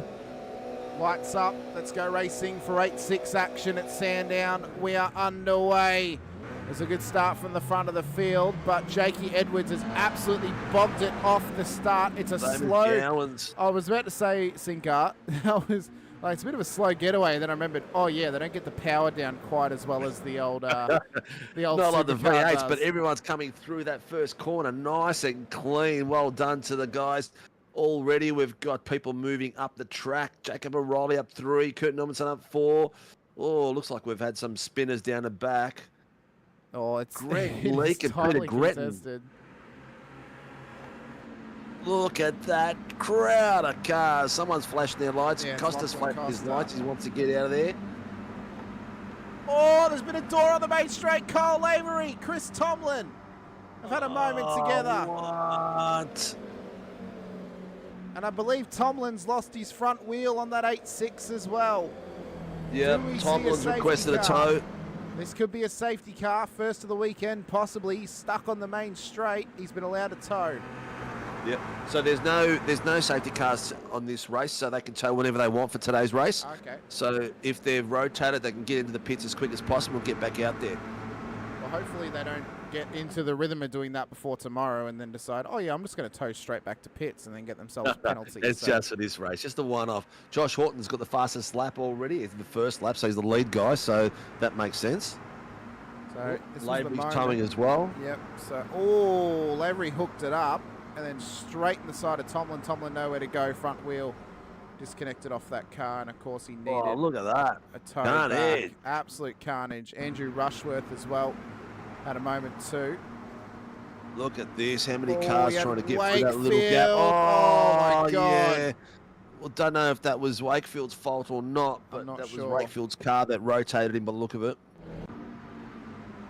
But Keeping the RC busy. that is indeed lap 2. So our safety car driver-elect, Mr. Greg Leake, he's actually on track racing.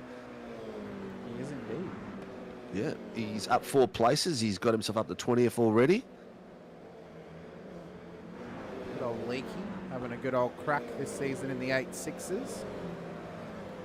He's got Kurt Normanson hot on his heels in the Tom's Castrol-inspired livery on that GR86. He's got Peter Gretton up his inside. Gretton tries to get the job done. Very nice work. Very nice work. Uncle guns out Grandpa Gowans. He's on the bottom cam, and he's got himself up 2 places in the 7, so he needs to catch up Jamie Davis, who's like two seconds ahead at the moment. That front pack, Jamie Davis and Bartouche at the moment. I'm going to switch to that at the moment because Jamie is putting a hell of a lot of pressure there on Bartouche, and we're looking at 2 very accomplished drivers. Jeez, Bartouche is getting a lot of air. Oh, he's got too much air. He's bounced that car off the corner and around. I think he's just spring rate is just too loose because that car just bounced everywhere. Dylan Gray at the moment inside the top 4. Looking very, very focused. I have to wonder, Singer, who has more of a focus face, Dylan Gray or Harry Dodds, do you reckon? Dylan Gray looks like a superhero at the moment, mate. Look at that chiseled chin, mate. He's ready. He's ready for action. He's ready to push on and fight for more and more positions in this race. Of course, is up inside the top 4. Bartouche is trying to catch, but his tyres are cooked and he's Yeah. inched back in the walls, unfortunately, there. He's been looking forward to this race as well. I'm going to go back to Grandpa because Grandpa has got pressure there from Jake Edwards. And these guys know themselves well because they race a fair bit with each other. But tell you what, the boys are throwing these cars around everywhere. Both the Martins, of course. Andrew, the father. Nicholas, the young fella. Of course, Nick races in the SFLs on the Wednesday nights. These guys rocking together on the road and on the cam as well. Kyle Lavery's had another moment in the background. I believe Brad Mays has been involved. He's off the road down at turn 12. He'll be racing this afternoon as well in the main driver race for OMFG Racing, or OMFG Motorsports, I should say. Taking part in the 500 tomorrow as Greg Leake looks to get the job done here on Peter Gretton at turn 1. Leakey's run it way wide though. That'll give Gretton the spot, and Mick Clifton as well, who sneaks through. So Leakey's still struggling. How many times, Cinco, has Leakey blown the engine in the 8.6 this season? I don't know.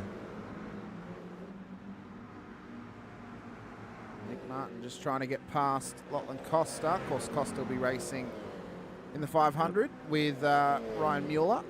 Oh, side by side into turn 6. That'll be a slowdown for Martin, who has to let him go.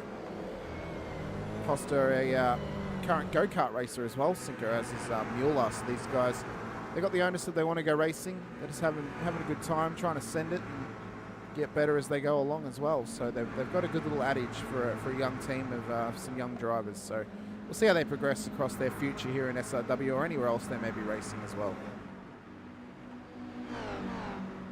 Yeah, I'm just, looks like young Ty Delaney has missed his invite, so I'm just trying to organise the invite to come through, but have a look at this blackout OPR coming on the inside of Mr. Dougie Gowans.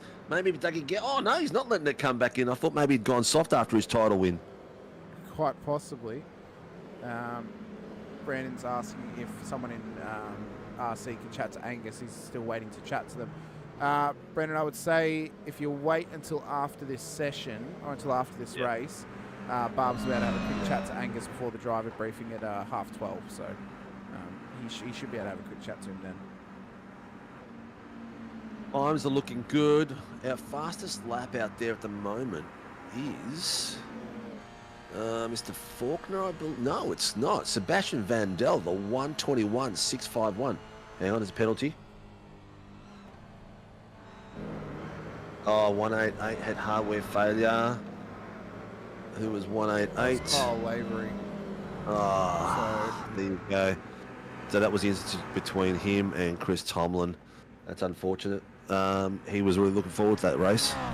He was indeed. Houghton at the moment, though, leads the way. His teammate Ben Faulkner hot on his heels. Sebastian Vandel up into the top 3 as well. Dylan Gray has not moved. He's still in P4. Jamie Davis up 2 spots inside the top 5. Of course, the now Pro-Am champion of V8 Supercars on Tuesday nights will take part in the race this afternoon for the main drivers. His teammate Brandon Levin copped himself a penalty in the co-driver race and found his way back up inside the back end of the top 10 at the end of the co-driver race this morning. Jakey Edwards in behind. He'll be taking part in the main driver race this afternoon. His co-driver Adam Hughes not taking part, so he will in fact be starting from the rear of the grid this afternoon. We'll see how far up Edwards can get that blackout OPR car, and hopefully he can get it inside the top 10 to have a shot in the shootout.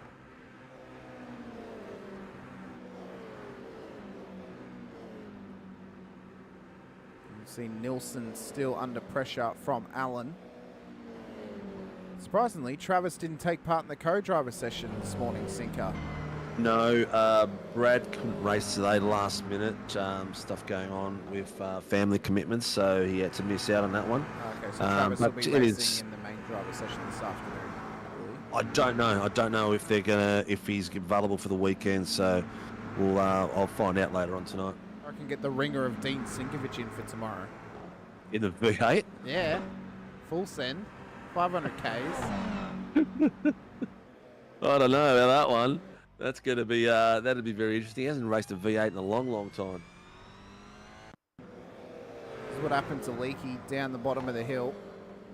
So he had Brad Mays all getting himself all crossed up. Mays up the inside, turns across, and round Leakey went. Round he went. No Carney's Dandenong Road yet? Yeah, it's a bit quiet down that part of the track. Tony says that, but Leakey's just been spun round at Dandenong Road.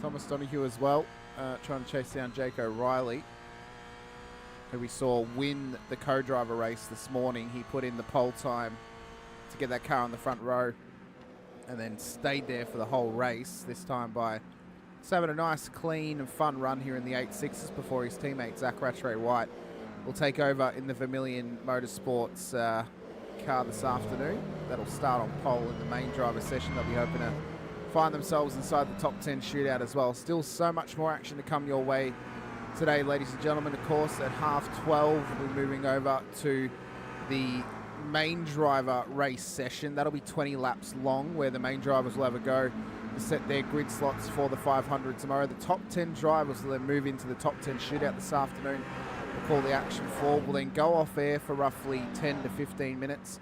We'll then come back at 2:10 with the Sunday Supercars, today Saturday Supercars, broadcast for the Warren Brown Tools V8 Supercars Championship for round 9 here at Sandown as well. So that final round will take place this afternoon at 2:10 on a separate broadcast. And then tomorrow we'll be back once again at 12:30 p.m.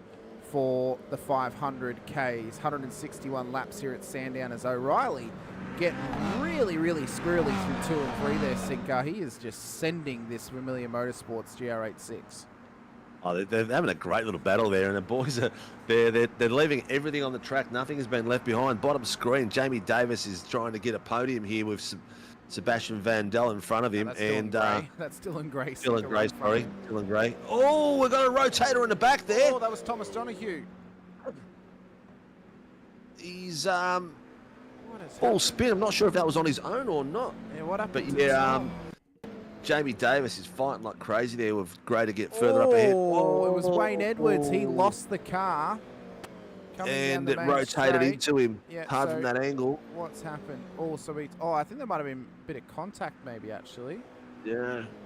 Let's have a look here. Oh, Davis has dumped the nose down first. He's trying to get him on the outside. Oh, he's getting pushed wide. He's coming back. A little of a bump on the way back there in the bottom screen, but that's not over. Oh, okay. So Edwards cutting there. Yeah, so Edwards cut over the nose of Donahue. That then caused Edwards to get unsettled, and that's what's actually hit Donahue in the end as well. So that's what's caused that issue. Yep. Great little fight there in this bottom screen. These boys are going for it like crazy. They're going absolute gangbusters as Varndel's now taking the lead from his teammate Josh Houghton, who tucks it up the inside at turn 6. They're going side by side down the hill. Faulkner in behind them as well. So the Vermilion boys out there having a good fun Saturday here at Sandown. They're having their own little battle as the other battle on screen. Dylan Gray, Jamie Davis battle it through turn 6. Gray tries to tuck it up the inside. Davis right beside him once again. Need to be careful of Jake Edwards. He's hot on their heels too, looking to make this a triple threat affair. Gowans would love to make it a fatal 4-way for P4. Yeah. Oh my God. There's going to be 3-way to the first corner here. These guys are going to be side by side. Davis is stuck in the middle, a bit of a sandwich. He's getting pushed across into Gray. And Gray onto, who is that beside him? Jake Edwards. Jake Edwards. Yeah. Look at this. Who's going to yield here? Oh, I think no one. Gray is no one is going to yield. I was about to say Gray's giving him more bumps than a pimply 16-year-old, mate.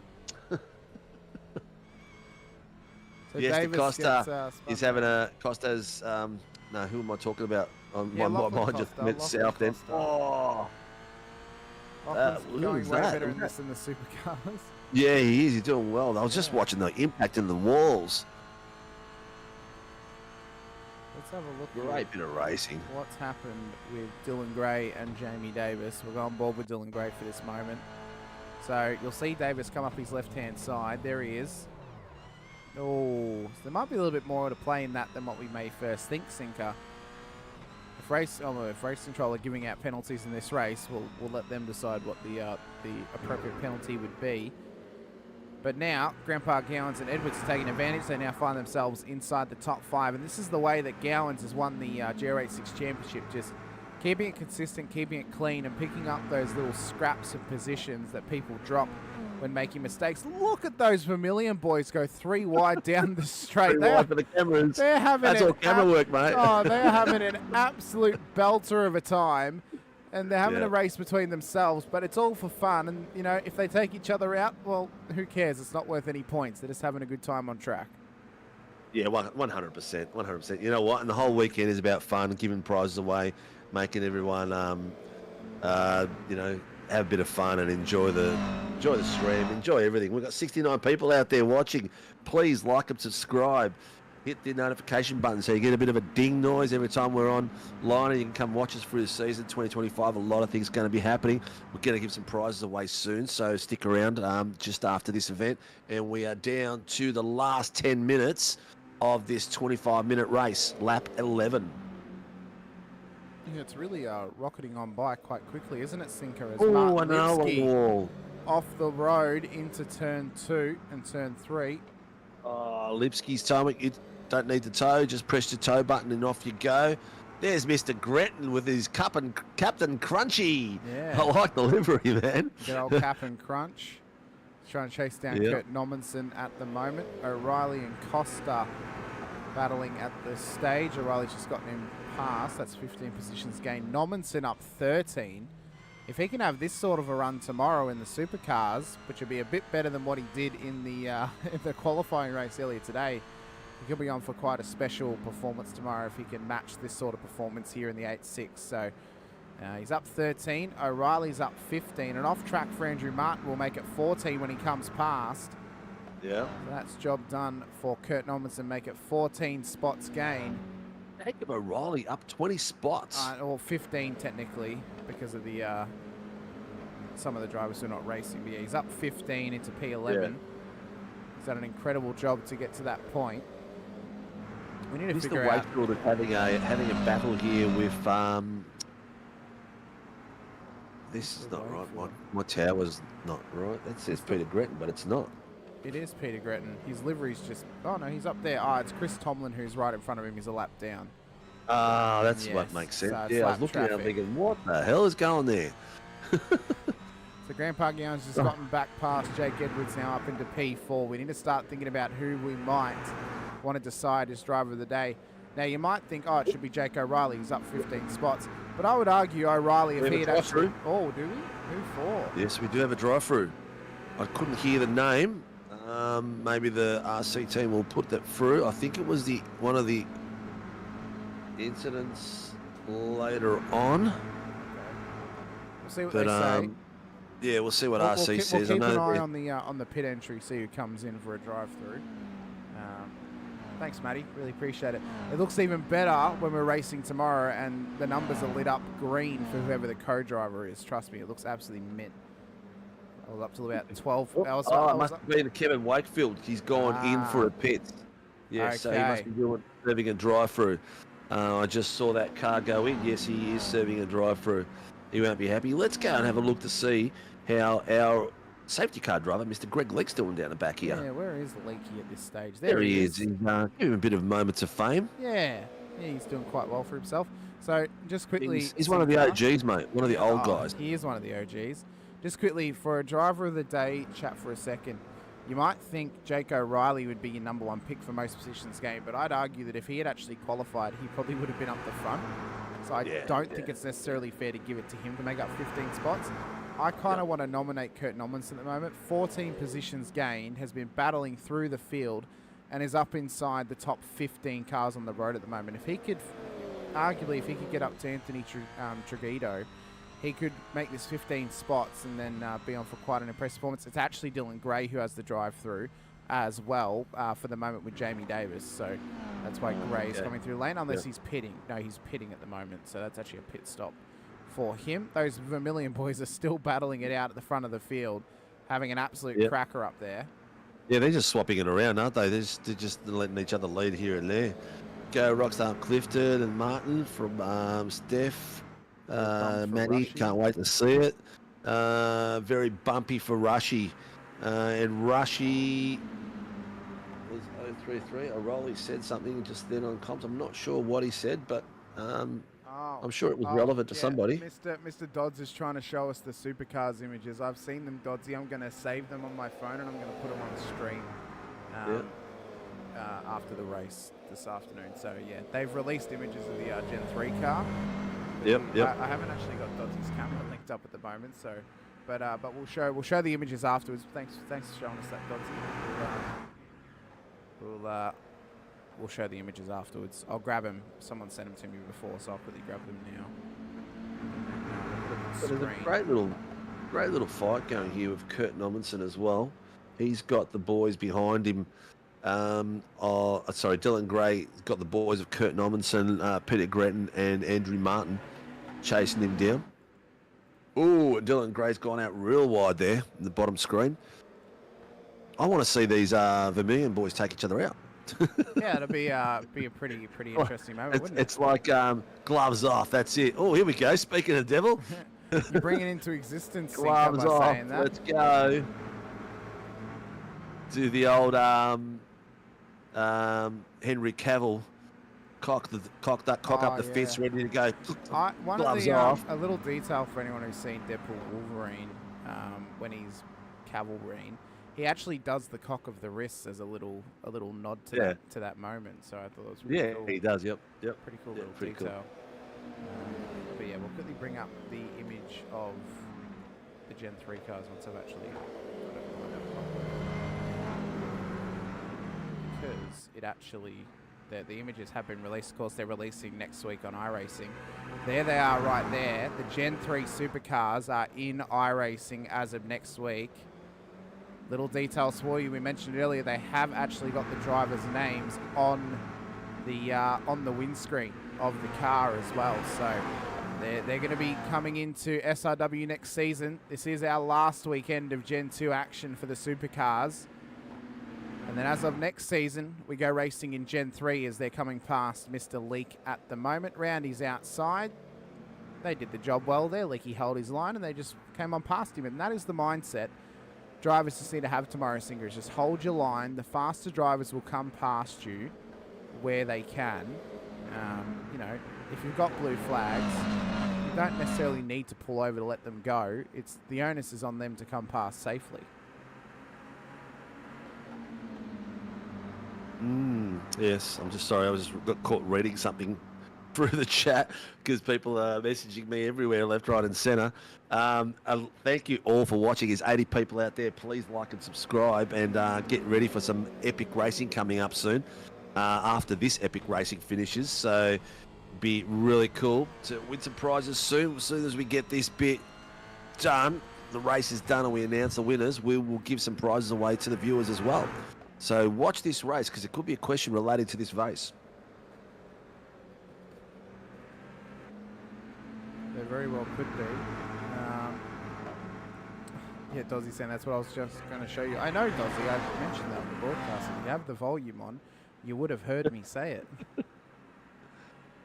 Thanks so much, Mr. Delaney. Really appreciate it. Hopefully we'll see Ty in the main driver session this afternoon, as we have less than 5 minutes to go here in the GR86 showcase race for today. Be sure to hit the like button if you haven't already. Hit the subscribe as well and the bell icon too. You need to be subscribed to win any of the giveaways we're giving today. We're at 78 viewers for today's stream. We so appreciate you joining us here for qualifying day for the Sandown 500 tomorrow. Race day goes live 12:30 p.m. where we will be rocking and rolling towards 161 laps of Sandown out here in Springvale, Victoria, for one hell of a send-off. Having a great run, man. He is, mate. Sorry to jump over the top of you. He's just... right. Oh, no! I just mozzed him! No, that was Gray that went around. Oh, Gray and Normanson were having a great little battle there, swapping places, and I was just about to say how awesome he's been doing, and I'm not sure. I'm still under the belief that Kurt arguably is driver of this race thus far. He's had a great run. He is, man. He is going great guns there, doing really well. Really well. Thanks, Jimmy Boy, for hitting the likes. Everyone else, please hit the likes. We hit the subscribe button. Let's get these algorithms cracking for SRW TV.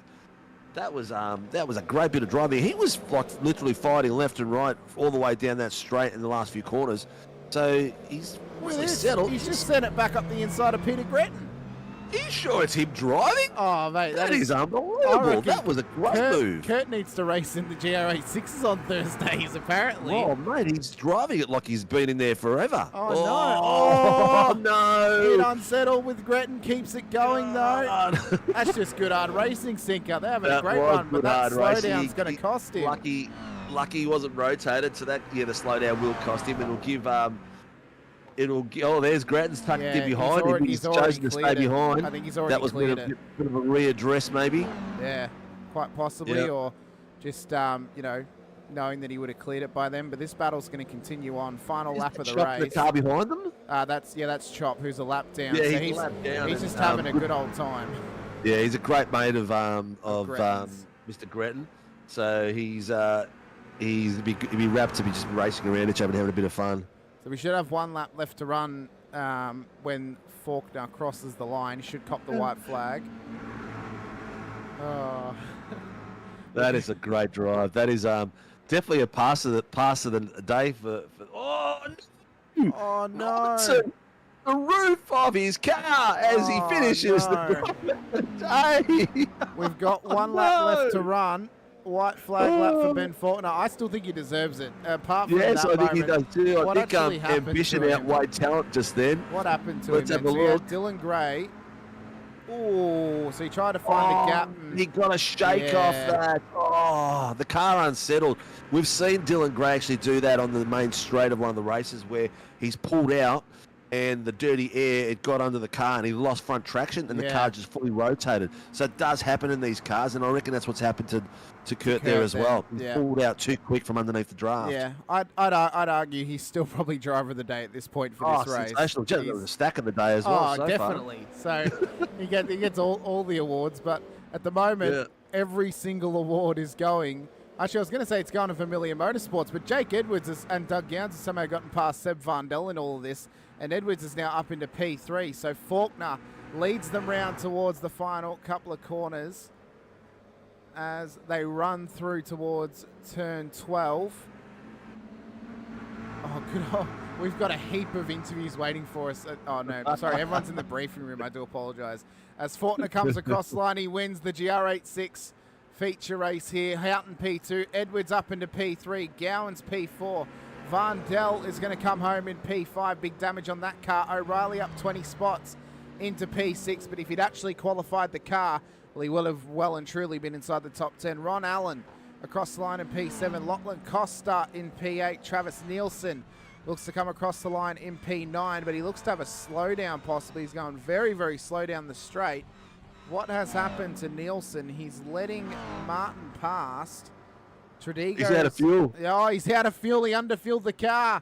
Well, you He's out of fuel. Play risky games, get risky results. Anthony Tradigo comes across the line P11. Andrew Martin across the line in P12. Gray across the line P13. Gretton inside the top 14. Clifton P15 on the road. Mays, Edwards and Wakefield for the rest of your grid. Bartish is out. Leake is out there still, but he is a lap down. Same with Tomlin as well. But our driver of the day, I think it has to go to Kurt Normanson up towards the final lap sinker. He was driving out of his skin, and I think he well and truly deserves that nod just for the kind of racing he was producing for us. And as what Revolution E-Racing said in the chat, I think he needs to race 8.6s next season's on the Thursday. I think he does, mate. He had definitely some natural talent in that car. Under brakes into the corners, held it really nicely. Did really well for a majority of that race. But congratulations to the winners out there. So what the winners are getting is Ben Faulkner will get some SRW gloves. Joshy Horton will get a 12-month subscription, and Jake Edwards will get a season subscription. And the driver of the day, Kurt Normanson, is going to get a Warren Brown tool bag. Oh, good on you, Kurt. You want yourself a tool bag out there today. So we're going to change over now to our race 2, which is the main driver qualifying race, ladies and gentlemen. It was opened at 12 midday, so we've actually timed this absolutely perfectly. So we can just hop straight over for 12:30 for the driver's briefing. All right, so don't disappear. Don't disappear, because the main race is coming up. There's 68 there. Question: What are we gonna ask? All right, out of all those drivers that were out on that grid, who has driven with SRW the longest? Well, I gave it away during the race. Yeah, I was going to say, I feel like you gave that one away. I did. I gave it away during the race, but this is a viewer prize, and the viewer prize is going to win what are they called? A mini pinch bar set from Warren Brown Tools. Oh. Remember, Yes, you must be subscribed to the channel as well. You got to know the answer as well. Yep, that's it. All right, First let's of all, change the server while we're doing that. First point of call, be subscribed. Second point of call, get the answer right. Yes, correct. Wouldn't you know who won the pody? Leakey answered Dylan himself, and then Gray. Dylan Gray put it in. So Leakey answered me, meaning him, and Dylan Gray put in the answer of Greg Leake. Unfortunately, Mr. Leake, I've got something else for you. But yes, Dylan Gray, it is Greg Leake, even though he did spell his name incorrectly the first time and the second time. He wrote Greg Leck and then Gree Leak. Yes. So viewers, don't disappear because there'll be more prizes to give away. We're going to keep giving stuff away today. We've got more gloves to give away. So the next question is going to be for some Warren and Brown work gloves. So I'm assuming the session that is there for, where is it, 13:23, that is a session to enter. Yes, good. Answered that myself quite nicely. Got the answer for yourself there, Sinker, I see. I see as well, you also didn't leave the thing with your other things in there, so I'm just going to disconnect them for you.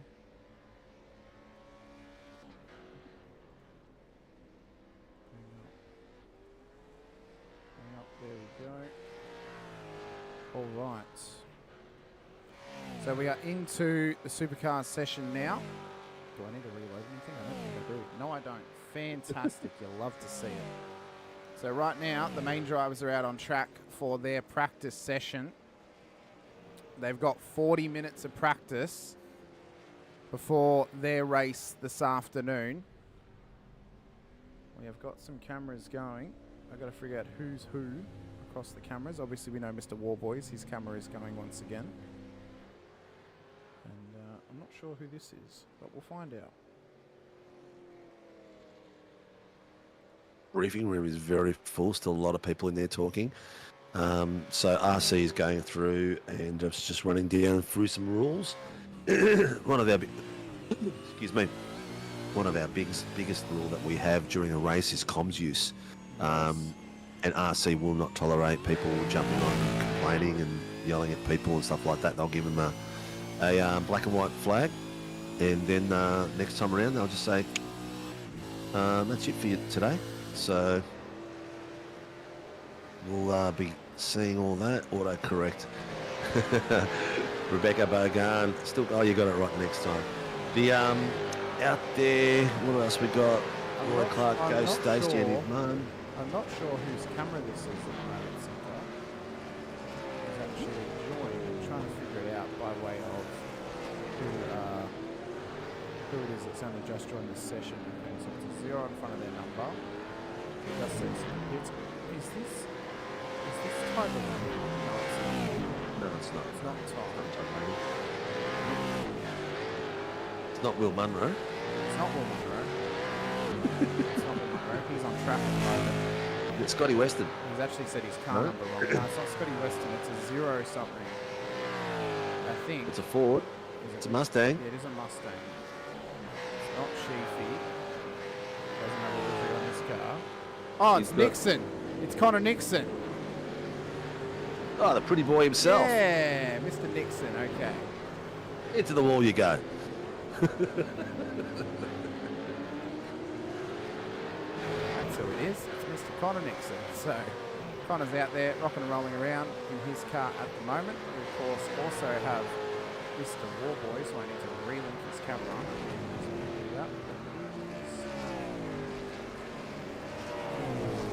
I hope you're all enjoying the stream so far and enjoying all the camera action. And Hamish has done a great job with the Warren Brown logo. Sandown 500, exceptional work there, mate. There's Mr. Warboys on camera as well. I'm just hooking up the second camera now too, so we can get him. Peter Baxter's out there with a yes, racing alongside Scott Rankin this weekend. Yes, he But is. Rankin could not make the session this morning, so Peter will start from the back of the field in this race. So expect there to be more drivers in this session than there was in the first. Mr. Warboys knows he's on screen. Hello. Yeah, he's got the The what do you call that? That was the What do you devil. call That was the devil horns, and he wasn't doing the. No, he wasn't the devil doing. He horn? No, he had wasn't. the thumb out. He wasn't doing the shuckers. He was doing the devil horns. I thought he had the thumb out then. No, maybe it's the I love you then, which is when you have the thumb out with the devil horns. So. Okay. Oh, lots of love. Brandon Lennon watching from my niece's birthday. Hey, Brandon. Apologise for my minor mistake on lap 1. Brandon knows how to give us support. support. Jamie. Happy birthday to your niece, Brandon, and I hope everyone, Happy whoever birthday is to you. there. Happy birthday. What's her name? What's her name? We'll sing it for her. Happy birthday to you. Sinker will sing it for her. I've done enough Happy of birthday, singing. 11 weeks. Happy birthday to you. Should I do my Marilyn Monroe impersonation? Happy birthday, Mr. The tranny version. It's too early in the day for me to do that, Simco, please no. I beg. Hang on, got to get him back in. Oliver Patterson out there at the moment in the Vermilion Esports car as well, so he is rocking and rolling around. He's got David Coleman right in behind him at the moment on the road. Coleman goes inside the top 10. Where has the pace come from for Coleman to put the car inside the top 10? What the hell? Not driving his car. Oh, that's it. Yeah, he's not driving his car. He's driving it like a rental, driving it like he stole it. Like he borrowed it from Michael Whiting. Yeah, exactly. He's borrowed this off of Michael Schroeder, so he's driving it like he doesn't own it. Thank you for the props there, Mr. Lipsky. All these people that are watching, this is what we do every week, and this is the quality of what we offer all our viewers every week. So, hit the like and subscribe, and then when you know that our racing is on, you can come and join us and have a bit of fun, because 2025 will be giving prizes away every race and having a lot of fun. Our major sponsor of Warren Brown Tools is really getting behind us. Yeah, they are. They are indeed. Ash was requesting live vision of the one-handed bandit. He's not on track at the moment, Shoz, so we'll see Sheafy on track for this race coming up. As Randall is out there for practice as well. Must be the extra fit. Oh, Doddsy with one of the comments of the day. Must be the extra hip flask for Coleman. That's what's making him go faster. All right, that's it, Dodgy. You're not getting paid today.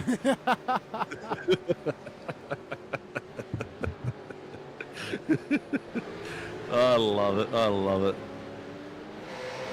So drivers are out there. They're running laps whilst they're in the driver's break. Hang on. There's an issue with the grid. Going to have to do a new session. Oh, what have they done wrong? Yeah, something's gone wrong with the grid. So there is time. There is a practice session at the moment. So the guys will be exiting and entering. So we'll find out shortly. We'll wait until they set up the new session and it has gone live. We might as well stay whilst the cars are on track. All right. Okay. So let's give away a Warren Brown Solomon kit. How's that sound? In fact, I was given a question asked earlier from Greg Brooks. So Brooksy's not going to answer the question, obviously, because it's about his car. I need to find him if he's on track, which I don't think he is. So I'll save that question for later if we have something else to give away, so we can actually have Brooksy on the screen. So we'll wait to use that one. So we'll think of a different question to give away the soldering kit. And I'm not sure what to think of at the moment, as Anthony Visma's gone P2 in the session at the moment. He hasn't actually applied his blue livery that he's racing tomorrow, which is actually Jason Spriggs' car, but he is running as the A driver.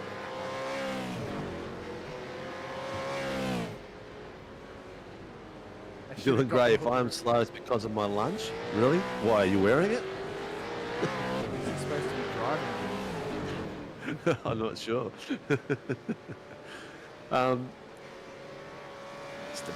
Mr. Boyd. We're going to put Mr. Boyd on there. The lone American.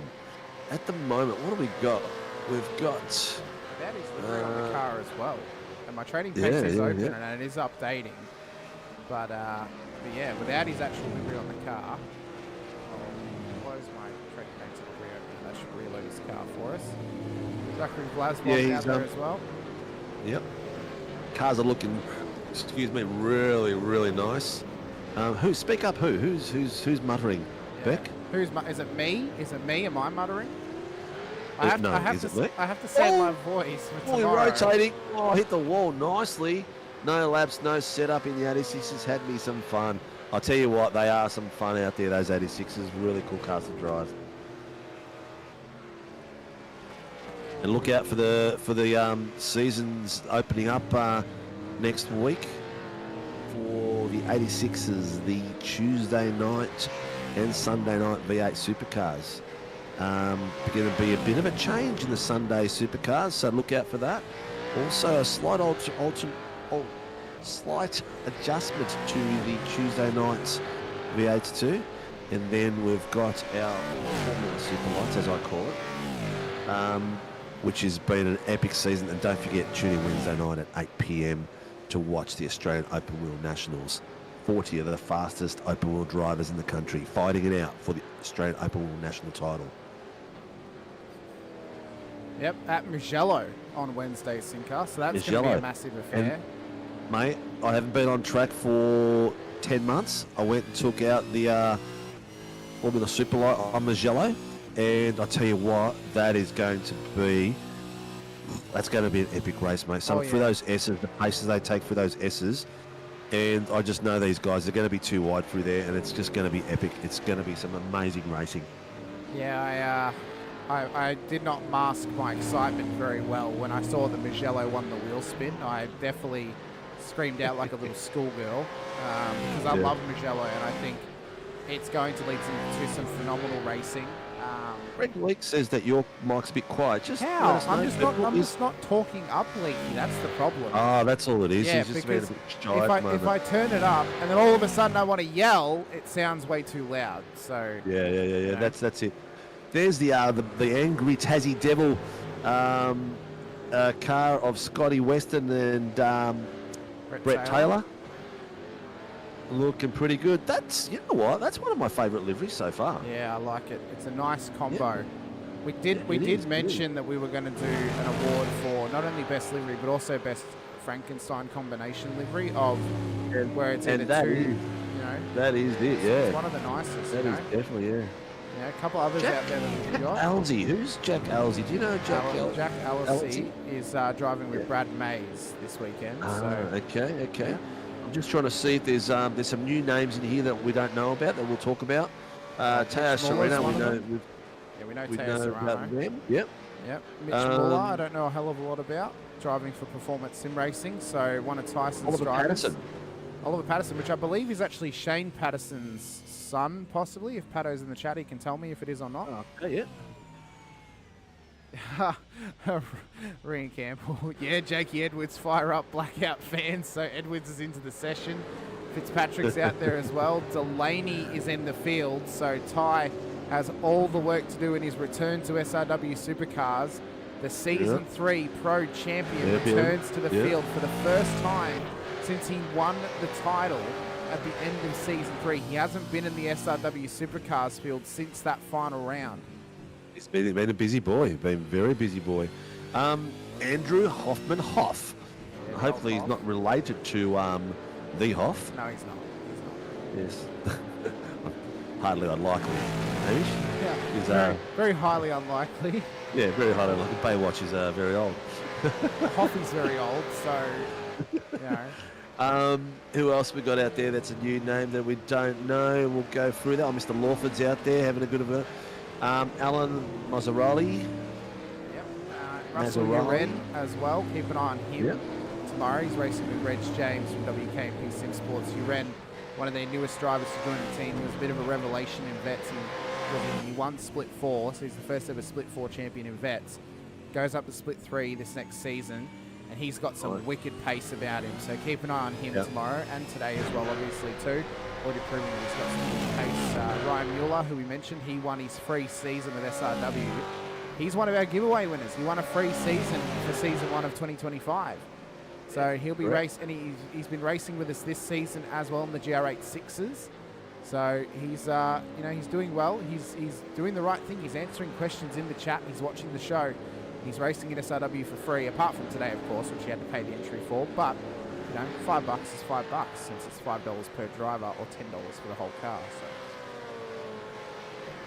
So. All right, so the session is being rebooted. The other one is ready. And Greg Brooks is like, sorry all, I think it was me. So our new session has been set up, so we'll change over to the new session. So what will happen is everyone will go in and they'll advance the session. And they'll get it all rocking and rolling so they can all get going. Yep. Once they've confirmed that everyone's in the session, they will advance it. So yes, correct. They'll do their checks. So we're all switching across. By all means, if you're out there watching, let us know if there's someone that you do want to see, or you've got some news to tell us. There was a question about Andrew. You said Andrew's joined Nova. I think it was you said. I've had confirmation from him and that it was incorrect. He actually, in fact, has not. Yes, correct. So That was had in the chat. I've had a message from my driver Robert Crow saying Will's car says 074. I told him to make sure his number was set to car 74, not 074, but he obviously did not listen properly. Mr. Brown, what are we going to do with you? Not Mr. Brown, Mr. Munro. Oh, Mr. Munro. Yeah.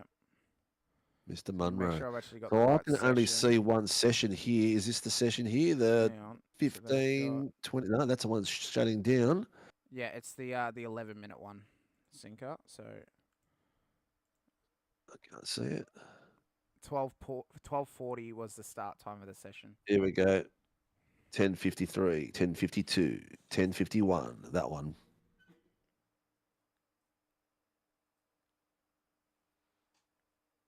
Yes. So, ladies and gentlemen, and also if you've got some questions for me and Hamish, something you want to know, let us know as well. Please let us know. You're not wrong, Roy. Let's go over me and Nova. That was about Oliver Patterson. Roy Clark saying lucky he doesn't have his dad's skills. Speaking about Pato in the chat there, so that has now been confirmed for me that it is Shane Patterson's son. But I have a feeling that Mr. Lawford's going to be allowed to race in this race, Sinker, and he'll be able to race tomorrow. Yes, I do believe you are correct because he was in there waiting for the boys. They're all in there. Geez, look at the briefing room, man. All the cars in there. This is unbelievable. This is going to be a fantastic race, viewers. Get yourself a drink. Probably a bit early for some popcorn. Oh, no, it's 12:40. Maybe a couple of dimmies and some hot dogs, some burgers on the side, some sliders. Sit back, get your drink ready, and yeah, we're going to have a fantastic race coming up any minute. Yeah, my swiftly before we were changing servers, my dad brought me a peanut butter and cheese sandwich, and I gave him back the cheese. It's like, how dare you bring me peanut butter and cheese in a sandwich? What the hell is he, American or something? I don't know. I've told him Lucky for he years. put lucky he put jam in there. I have told him for years. I love peanut butter and jam. I've told him for years that I do not like peanut butter and cheese. Oh no, you'll wait for this one, Sinker. My favorite combination with peanut butter is peanut butter and pickles in a sandwich. It's an elite combination. There is something wrong with you. Don't knock it till you try it. It's an incredible combination. Ashos with wild. If anyone can recommend anyone that we can send to Hamish's house to talk to him, please let us know. We think we need to help him out with a few issues of his own. Oh man, I've got too many issues to list. We want to know which driver in the field you admire most. Who are we asking that question to? Hamish or me? Peanut butter and honey is elite. No, I would agree with Josh there. That is a good combo. You guys. It's good after a night out, Sinker. Good antioxidants. You know what's good after a night out? Another smash of vodka.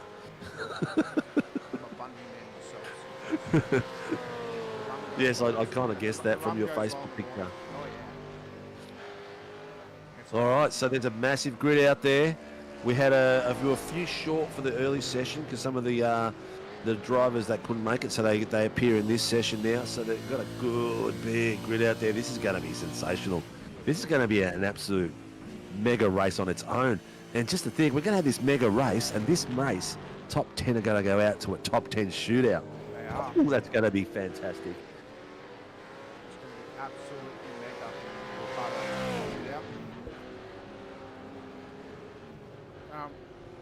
But to answer the question of who do we remind most,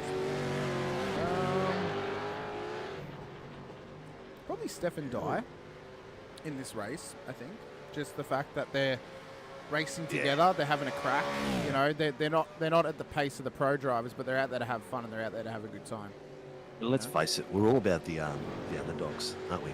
Oh, yeah. We just love the underdog in this broadcast. I mean, I don't think we cheered any louder when we saw Brett Taylor win a race during the season in the AMS on a Tuesday night. That was spectacular, and I guess we thrive off the emotions and the passion that we get in the broadcast when we're interviewing. There's nothing worse than when we interview someone and it sounds like he's getting his teeth pulled. That's right. You get someone like Brett Taylor in and it just pumps you up for the rest of the week, man. It's just amazing. It's the cult hero that we both love, you know? Yeah. Love a cult hero, a Brett Taylor, a Billy Mole, you know? Those sorts of characters we absolutely love. You know, Pato said my dad. No. I I'm not gonna claim that I admire my dad all the time because I see how he drives sometimes and I think, why are you driving like that? Please be better. Like, you're representing me as a person now because you share my name. But no, I think... Mate, you're sharing his name, all right? He true. was there before you. This is true. You were literally a scratch in his... I'm a hair. I was a hair on his front end, you know? Yeah, lower abdomen. I do share his name. My middle name is William. Hello, Barbs. Hello guys, I thought I'd pop in and just explain what's going on here. I know you guys are doing a bit of stretching and plugging some ads and things, but essentially servers up, ready to go. There's about another 6 minutes to allow drivers to join, and then we'll jump into race 2. No worries, I am in the session mate. at the moment, Barbs. Yeah, we're both in the session. Oh, very good. Loving it. Watch everybody practicing. Yes, everyone's practicing. What's the expectations out here, mate? What do you think in the race control is going to be like for this one? Because there seems to be, obviously, the grid's a bit fuller and the pace is faster. Yeah, look, I've just given them the briefing then. Essentially, race control's looking at we're only penalising things that are obviously a penalty.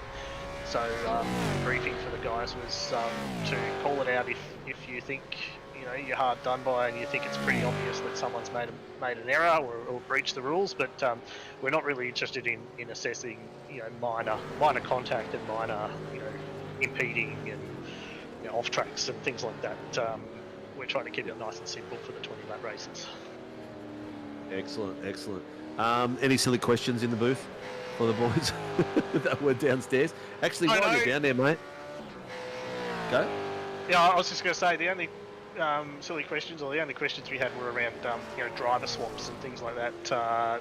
There's a couple of guys, but at least one team that needs to substitute their co-driver for someone else. So we'll have to sort that out tonight and see if we can get it in the race tomorrow. But all good. Excellent, mate. Excellent. Well, it sounds like everything's moving smoothly down there, well, and the boys are all pumped. Well, it's like a duck on water, yeah? So everything looks smooth on the surface, and the feet are paddling like a maniac. Yeah, I just feel sorry for all the viewers having to listen to you guys drone on for an extra 6 or 7 minutes. But, we'll get it sorted.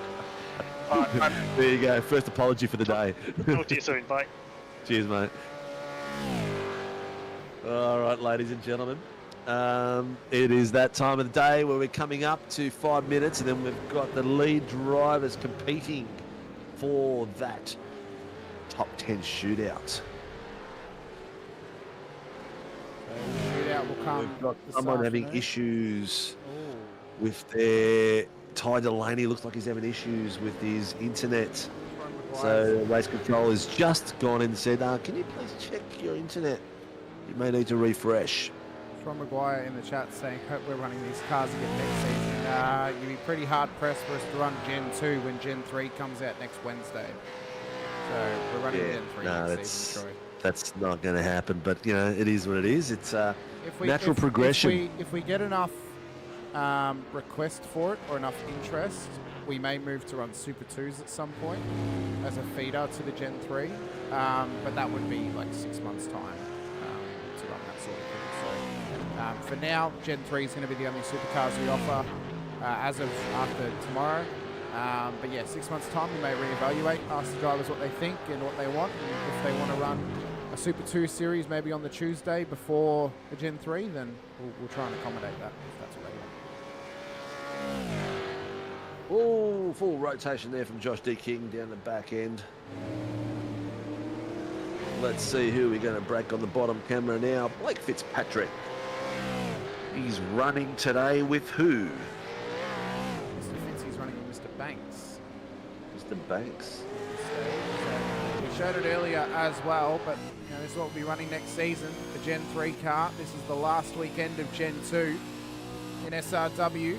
This afternoon is the final regular season round of the Warren Brown Tools Supercars Championship in Gen 2 machinery. That'll take place at 10 past 2 p.m. Tomorrow, the Sandown 500 will be the final time, at least for the immediate future, that we will be running the Gen 2 car as the main Supercars Championship here in SRW next season.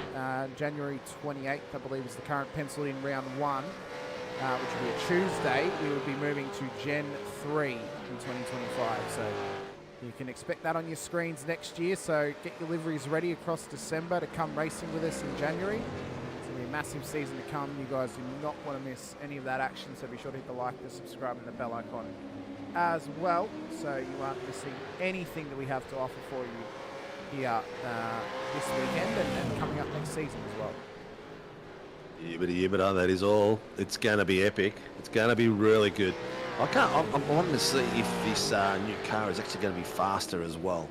That's one of the things I'm interested to see. If the setup is going to impact the pace, or is it just looks and feel?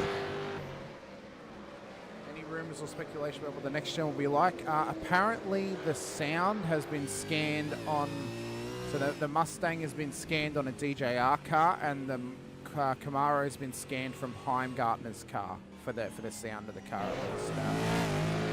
How they handle or how they perform, I'm not 100% sure. I could ask Jack Michelson, who races SFLs on the Wednesdays. I could ask him how the actual car performs, since he is an actual Supercars mechanic. But aside from that, I could not tell you what they're going to be like in the sim.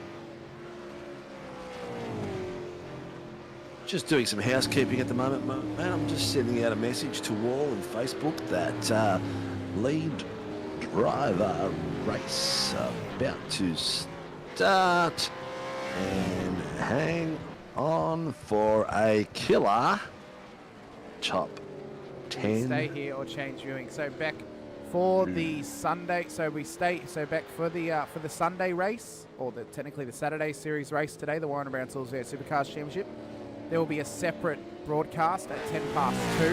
That allows us to get pretty much a 10 to 15, maybe 20-minute break in between the end of the shootout and the start of the next session, and the start of the regular season session, just so then we can either, use the loo, get a quick drink, but also change everything over for the setup of that session. So changing over servers, changing over the overlays, getting everything all sorted, so we're ready to go for that one. It'll be the same Video Ninja room that I've already set up for the drivers, so if anyone's got their cameras rolling in this race and they're racing this afternoon, they can just leave their cameras in there, because we're not going to force them to change rooms just to change one broadcast. So we're do we stay here on New Live Link? You'll get a new there's another stream set up for the Sunday Supercars, Beck.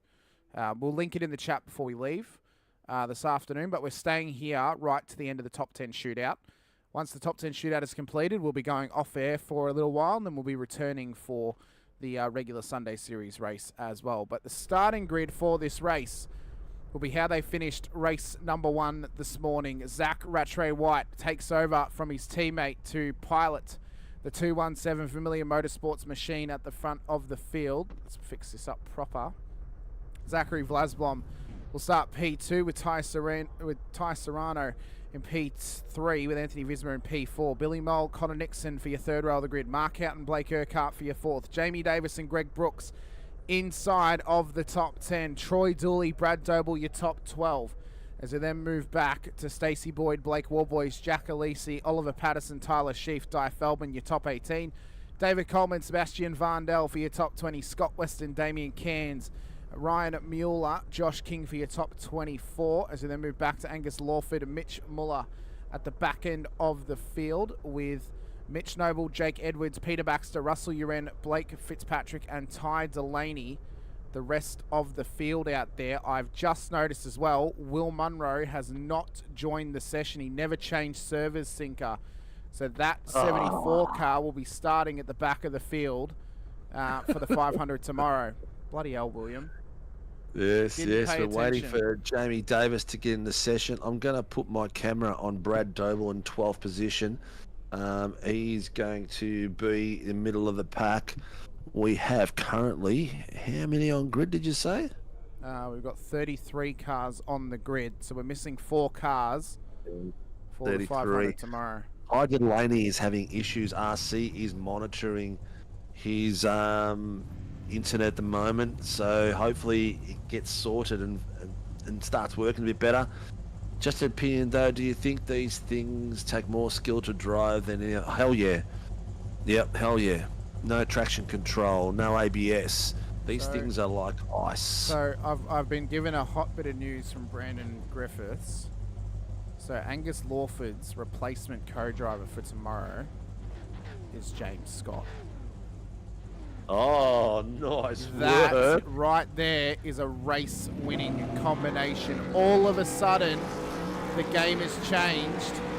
If these drivers can get themselves high up into the 10, it's going to be dangerous running for some of them as we are underway for the main driver race here today. Rattray White and Vlasman off the start line. Vlasman takes the lead from his teammate Visma. P3 on the road. Billy Mole's been spun round at turn 1. That's Billy Mole off the road at 1. Big loss of points for him. Noble's round as well. He's lucky. He's lucky because he's got a automatic toe, so he can get straight back on the lead lap and get behind these boys. And if something does happen, he can catch up. So look at the crowd of cars. It's an Look at the absolute stream scramble. of them. Absolute scramble once again. Vlasman and Rattray White in the lead. Visma into P3. Davis up into P4 as well. Urquhart P5. Warboys is up 8 inside the top 10. Serrano was caught up early. He's down to P7. Nixon down to P8. Dooley inside the top 10 as well. Mark Houghton's inside the 10 too with Varndell hot on his heels as Patterson looks to chase them down as well. But at the moment, it's Rattray White and Vlasman leading the way. There's been big contact in the background at Dandenong Road. Yeah, there is. Peter Baxter's off the shuffle. road. Alesi as well. We'll keep an eye on what's happened throughout as we start lap number 2 of this race. Let's quickly find out what's happened throughout the proceedings as Feldman's dropping spots early too. So it's a much bigger playing field. The pressure is been put up to its... something in, so he's had contact somewhere as well. So there's a few boys that have gone adrift. Have a look at these boys go through there. My God, they're flying. So Houghton went up the bit of inside of touching. Mole. Oh, no. So that's what happened to Mole. Lap 1. That was a bit of a Constantina effect. Oh, Yeah. and that was Mitch Noble's car that went around as well. Yeah, so that was probably on the part. Oh, God, man, I know. There's stuff to unpack everywhere. Some people taking shortcuts that we're getting slowdowns. There's cars everywhere to go. Absolutely everywhere. I did say Angus Lawford and James Scott for tomorrow in that Project 36 car. So Peter Baxter actually hit the rear of Brad Mays, and that's what's then spun him around as well. So Okay, so why that's happened. Bit of action across there too. Lap 3 though of 20 here. Let's get rid of the session time, session laps. Yep, Lap 3 of someone has 20. just been told to keep comms clear. Wow. This group is just... Oh, I can't hear that. I can't hear race control, so I'll have to get them to make sure they post any incidents up on screen for us. Because the cars are so loud at this session. There's a few more on there, but I tell you what. Oh, look at that! Oh, Urquhart Nixon through turn 4, banging doors with Varndell and Dooley in behind. Brooks has already dropped a couple of spots off the start. Cairns and Coleman are past him. Houghton's there too. Boyd trying to chase them down. It's intensifying moments like this that just put your heart in the back of your mouth. Sounds like that Ty Delaney. Ooh, someone's spotter has been on comms, and he's been warned that he comes on comms again, he will be removed. Driver will be removed from the session. Not sure whose car that was, but Ty Delaney is also internet issues having there at the moment, so he is being told to release any cars behind him until his internet is sorted out. Just coming to pit lanes. That's now released. Yep. Lawford, Mole, Noble with a release. King, Sheep, Alesi, Baxter. Feldman's out of the race, unfortunately, so the Slick Chicks Racing entry will start at the back of the field tomorrow for the 500, along with a couple of other drivers who've now missed the main driver qualifying session. So the 74 of Infinity Motorsports missed the session. So that'll now start from the back of the field. The 501 has also missed the session as well. So both Infinity Motorsports cars will start at the back end of the field. And I'm not sure if they're actually aware that they've missed the race start at this stage. All right, so Ty Delaney has gone to pit lane. His connection is stabilised. He's being released to come back out on track again. There's a hell of a lot of cars going super fast and super close. Another rotation there as well. Brad Doble is at the wall in the bottom screen. Looks like he's had a bit of help there from the rear. And his re-entry was not flash as well. His re-entry nearly took out Greg Brooks.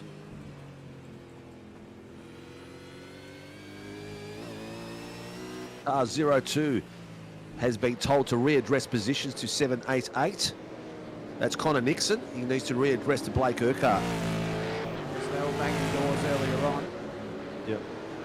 So what you've got to remember as well, viewers, is that there is no fast repairs today or tomorrow. So any cars that do get damaged from some foolish driving and taking too much risk will go to the pits and be repaired.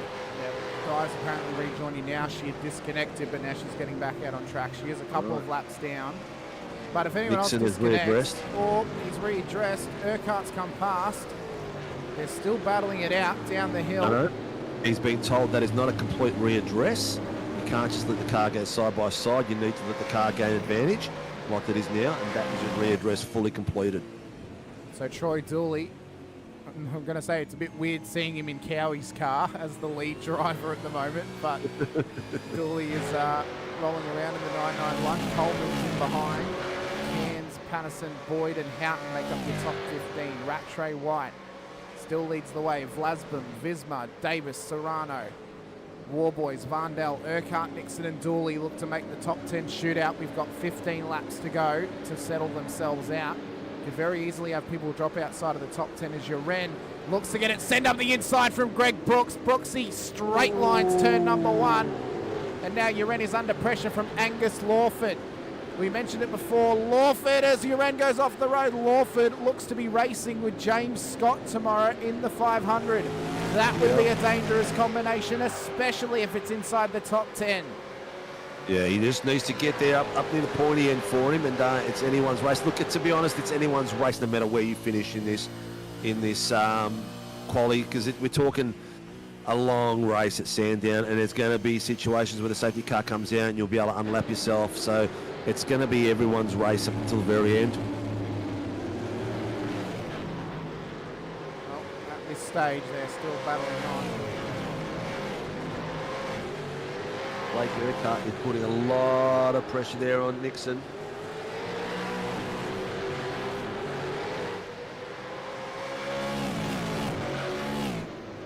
He's a bit of a revelation as well, Blake Urquhart. He's had a very good season. He has indeed. Yep. He's been one of the biggest improvers as well. We have to shout out to him. He has really worked hard to improve and make his way further and further up the field. Mitch Muller in behind Angus Lawford at this stage. Billy Mole trying to chase him down. He partners with Jack Andrews tomorrow in the 500. Noble on the back of them. He's having struggles getting his livery applied. How strange is to see Coleman in that colour. It's so weird seeing Coleman in the Accelerate car. And he's doing well. He's doing really well. He's actually up 9 places. Our biggest mover is Vandell up 13 places. No, sorry, Blake Fitzpatrick up 14 places. Jake Edwards 14 places. Yeah, Varndell's up 13. Remember, Edwards started at the back of the field. Adam Hughes missed his qualifying race earlier today. Yeah, so he's got to put the thanks out to Adam. Yeah, bloody Adam. Not showing up once again. Yeah. Hang on.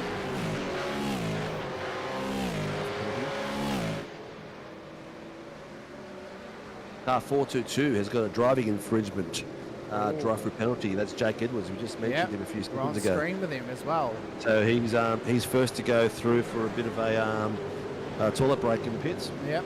We'll go get a chicken sandwich and then he'll be back. Bloody dodgy. Okay, there's been a bit of net code with an incident with Blake Urquhart. And there was another incident there that was no further action too, so there could have been, again, no further action does not mean that they don't care about it. It just means that cars may be equally to blame, exactly. or it is too close to call, so that's what no further action means. Fire up, blackout pants. Asking about his hip flask. Tell you what, Harry, you're really pushing the friendship today. He really is. Have you, Harry, I know you're a self-taught martial artist. How low did you have to go to give yourself a black belt, or did you actually earn it? No, he got the black belt the first time he gave himself a black eye. He bought it from a rock shop. Stacey Boyle, anyway. P14. He's down 1 spot. He's just in behind young Oliver Patterson, who's just passing some lap traffic of Brad Doble at this stage. Muller is having a crack down the. Oh, look at that! Oh, Fitzpatrick, having a crack at Muller there. He's getting a bit squirrely in the rear end. Very, very close. He's got Mark Horton behind Blake Fitzpatrick there as well. Look how close he is in that bottom screen. I'm quite impressed with Ryan in this race. His teammate Lachlan had a tough run in race 1. He broke his pedals. We saw him run off the road at turn 4, so Ryan is on the comeback in this race. Fitzy's also on the comeback as well, because Banksy obviously dropped down the order in race 1, so they're now having to battle their way through the field up towards the top 10. Coleman is inside the top 10. Doing well. Remember, viewers, top 10 is the top 10 shootout.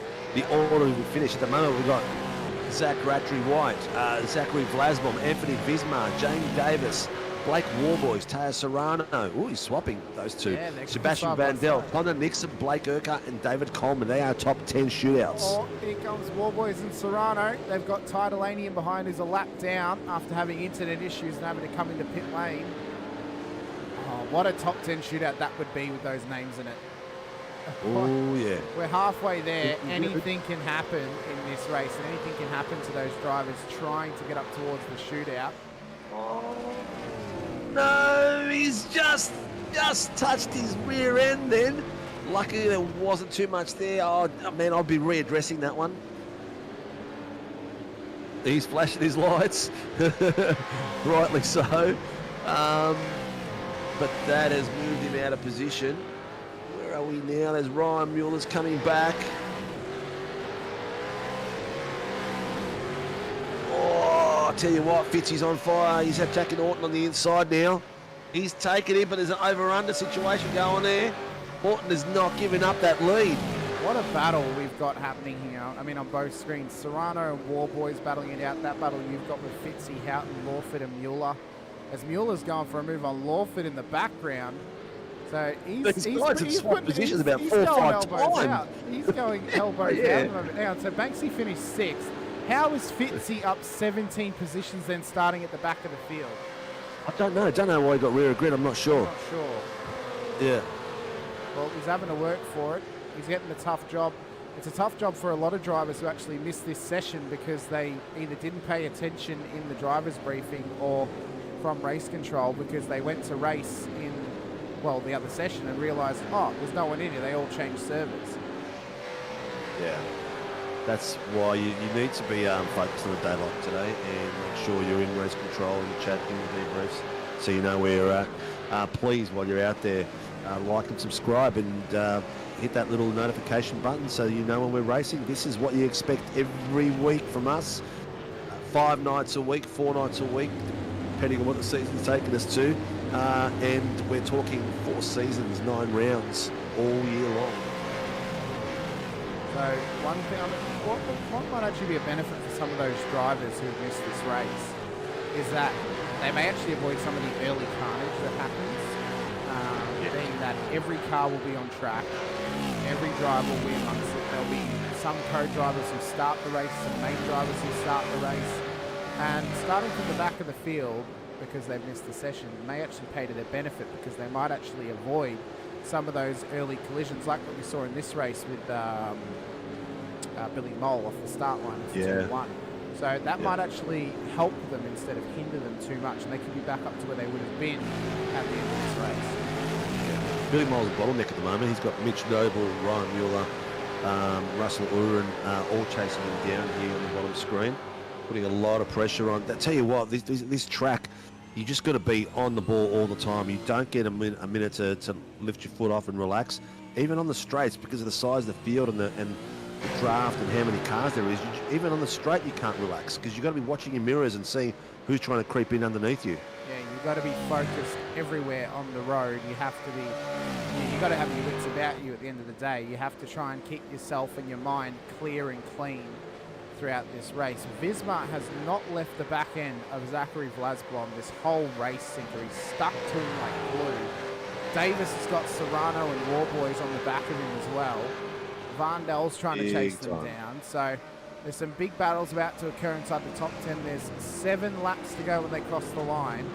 The top 10 at the moment that looks to be provisionally moving on to the shootout is Rattray-White, Vlasblom, Vismar, Davis, Serrano, Warboys, Vandel, Nixon, Urquhart and Coleman. are your current top 10. Yeah, look, the fight is going all the way down the grid at the moment. I've got Peter Baxter chasing down Jack Allisey and Jake Edwards behind him, and Josh King. These boys are really close as well, having a bit of a tussle. Warren Costa and commentators from Thursday. Race controls in there, Lachlan. Just check that Ryan's actually got his correct channel selected. He might not be broadcasting to the right channel if he's trying to call something in to race control. Yep, he's got to be in the right channel. Yeah, so he just has to have the right channel set to his radio in the session. So he might just not be set to the correct channel, but they should be hearing him no matter what. So unless he's muted or whatever, but race control's in there, and they are looking at incidents throughout these races. So they are working for it. Houghton's all over Russell Uren. All sorts of pressure. Oh, look at the sidewise down the bottom. 2x2. And Baxter off the road. Here comes He's King. let Baxter through, but is that Josh King? Yeah, That Josh is said, Josh look, King. this is my chance to get up a spot. Oh, tucked in nicely there, Josh. Well done, Josh. He's on a bit of a upward improvement at the moment as well. One thing I've just with noticed, his driving Sinker, skills. there's a What? bit of accelerate sim racing teamwork going on here. So Coleman was trying to give Damien Cairns the toe to knock Blake Urquhart outside of the top 10.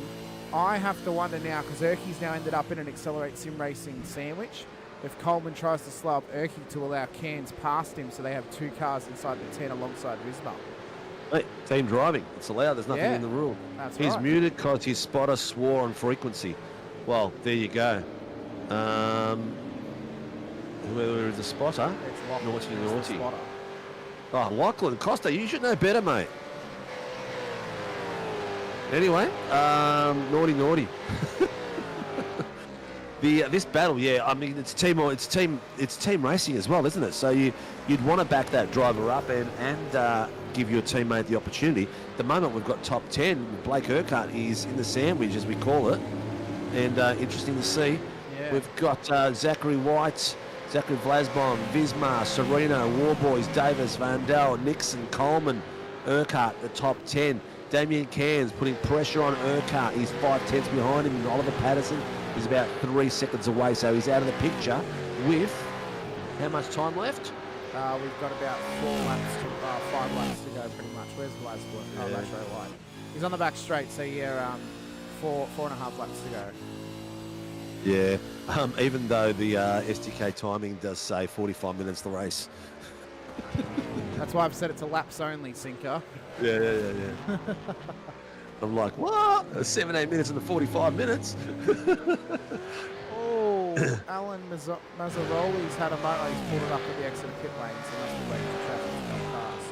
Yeah. Whatever reason, or he's Some having great trouble. battles on this track. The boys, even down the back, the fighting is going left, right, and centre. There's no one holding back at all. They're all fighting for the crumbs for a massive Sandown 500 tomorrow. Yep, a big old pool of cash prizes on offer tomorrow. And we've also got prize for pole position as well. Rattray White looks to lock that out into the next race. Well, into the next session in the top 10 shootout. He's P1 on the road at the moment, 7 seconds in hand. And he looks well in control of this main driver's race to set the grid for tomorrow. Roy Clark saying Coleman's not looking like a fish out of water today. Well, he's, maybe it needs to be a change of scenery for Coleman. Well, you know what? You throw a mullet out of water and it can breathe for hours. It can come back the next morning, it's still sitting there breathing oxygen. So maybe he's a mullet. Maybe Coleman just needs to change the scenery. Maybe he should become an accelerate sim racing driver. Oh, look at this. Here we go. Fitzpatrick on Dooley. He's got the inside coming out of the back straight. He's got him on the inside line. Great job. Got some great pace out of that corner. Oh, Kansas putting major pressure here on Urquhart. There's 3 laps to go of this race. 3 laps for Cairns to get his car inside the top 10. 3 laps for Urquhart to keep his car inside of the top 10 at this stage. So their battle is on. It's gone gangbusters majority of the way. Coleman got it done on Erkey before, and now Cairns wants to do the same thing.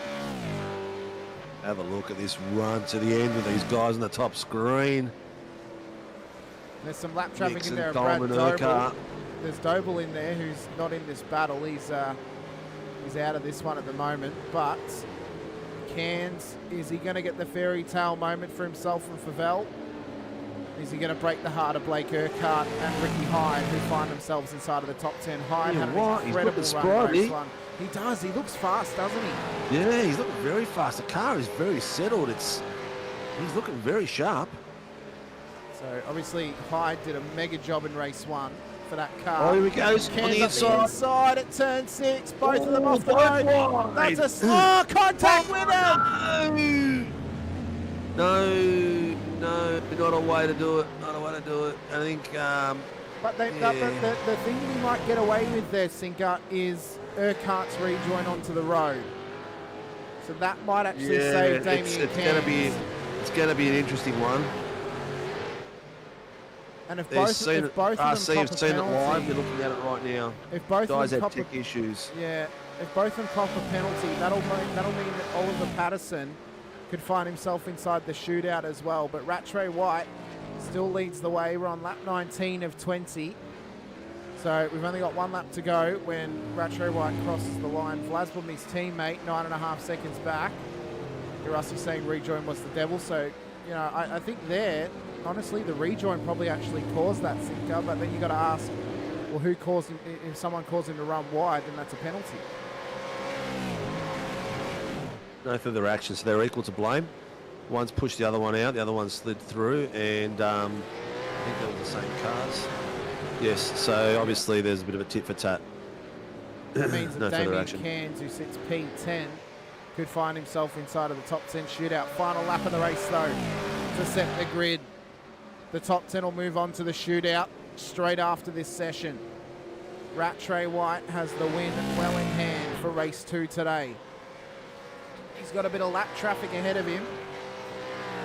At the moment, he looks to secure a top 10 shootout spot for himself and Vermilion Motorsports.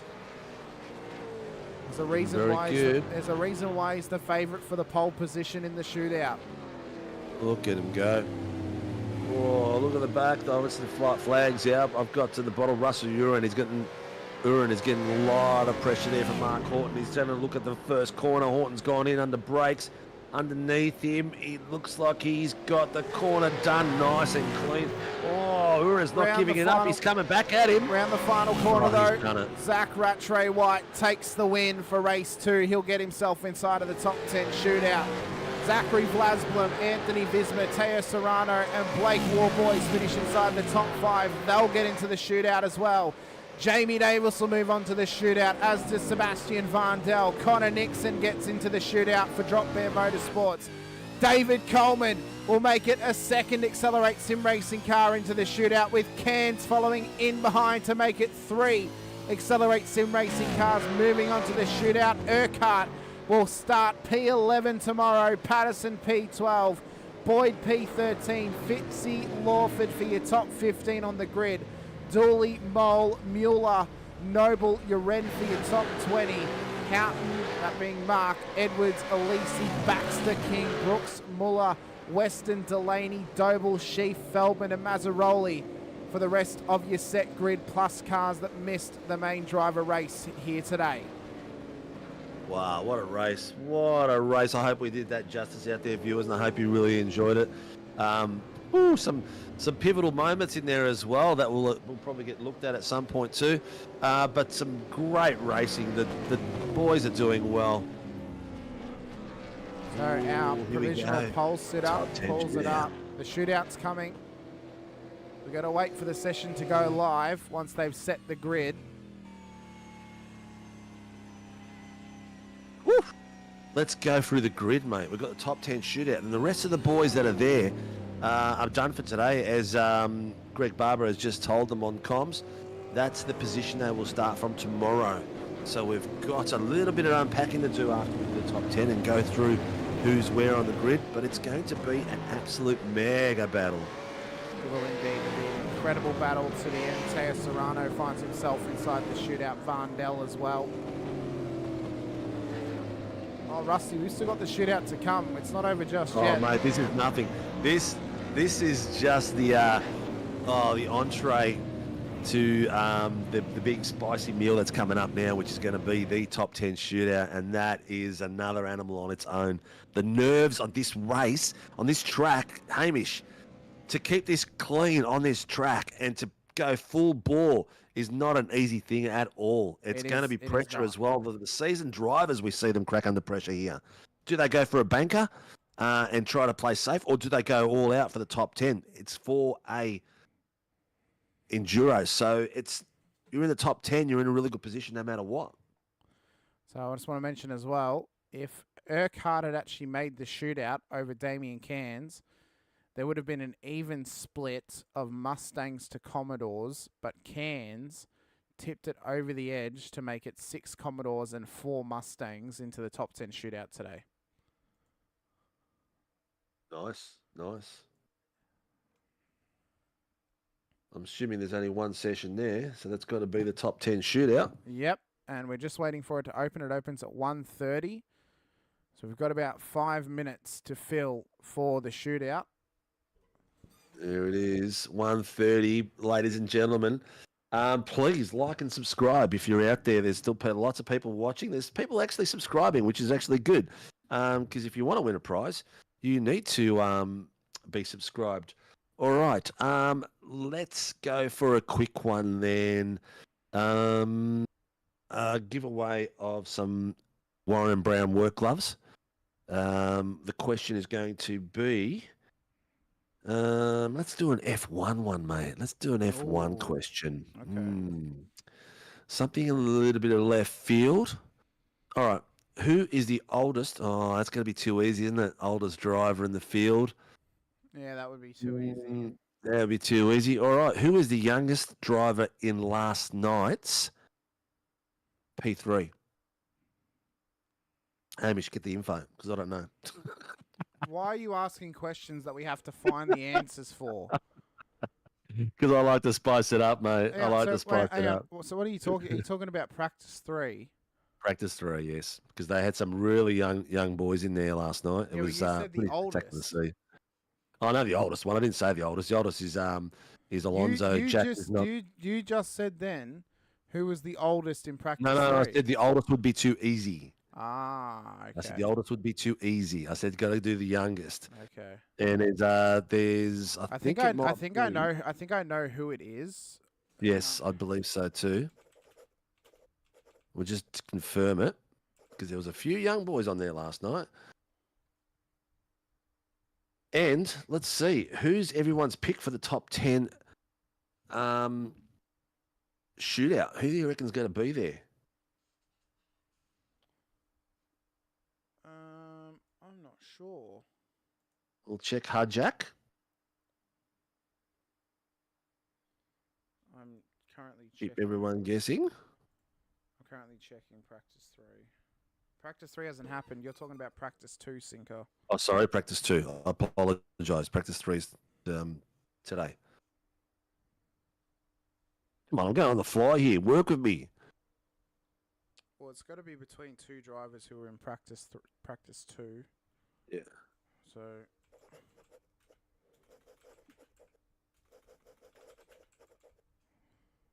how old is this driver?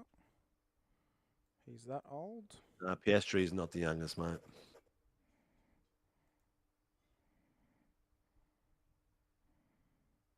Oh, this is literally coming down to the month they were born. Okay. Yes, it's very close. A bit of searching out there, peeps. That's all you got to do. It's a bit of searching. Okay, I know. Got to make you work for your prizes. I know who it is. 2 minutes for the session to open up. I know who it is. Who the youngest was in practice 2. Session is opened.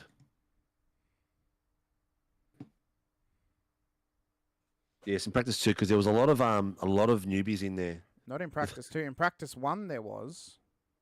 Oh yeah. Oh no, there was practice 2 as well. No, practice 1 had Arthur Leclerc, Practice 2 did not. Oh, that's right. Yeah, it was the other way around. Yep, cool. But we've asked practice 2, so we have to stick We with have asked practice 2. That's what we're going with. Is Rusty correct? No, because Behrman wasn't in practice 2. Session is up. Yep, we just announced that, Barbs. Thank you. Faulkner's saying Isaac Hadjar. No, Hadjar didn't take place in practice 2. He took place in practice 1. This Correct. is specifically practice 2 because Sinker got the sessions 2. mixed up. Yep, So we have to base it on practice 2. Keep them going. Please like and subscribe. Will Munro. Oliver Berman. We'll give you a hint. We'll give you a hint. They debuted this year. Yes.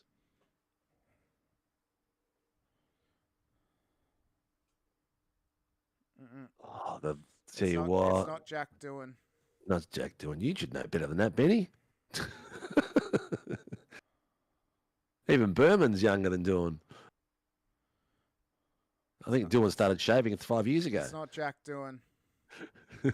Remember, it's based on when their birthday is.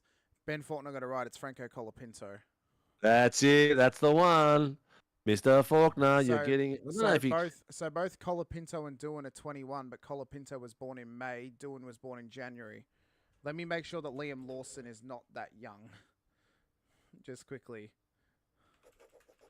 Did someone say the names of a supercar driver? So yeah, it's Franco. No. It's Franco Colapinto. No, Dean. We didn't. How have you got permission to get into this room? That's what I'm trying to wonder. Who let this man in? Did you let the door open again, Hamish? He's got admin perms. He has a key. So sneaking in and out. I'm sorry. I'm just about to head to a Christmas party. Otherwise, I'd be in the room more often. Well, you know, thank God for Christmas parties, eh? It's been a mega day. Do you want to donate something for the viewers, mate? I've got this Converse shoe that I used to wear for 5 years. No? No good? You idiot. No good. The boots, they're black. No good. So, Mr. Ben Faulkner, I've got your address details. You will be getting some Warren Brown work love. That's if Ben is actually subscribed to the channel, of course. Yes, he is, yeah. Okay, well, that's good.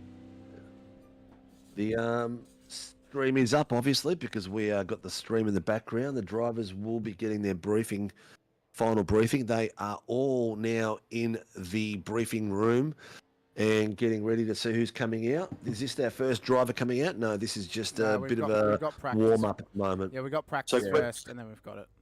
Question, gents. Who's going to take it out? I think Rattray White. Yeah, he's pretty fast. Yeah, he's got some pace. But he could crack under pressure. You just don't know. He might, but it's pretty rare. I think he'll take pole, but I think the winner tomorrow doesn't come off the front row. Next surprise, where will Coleman finish? P10. Oh, he won't set a lap. He'll hit the wall. What? Harsh.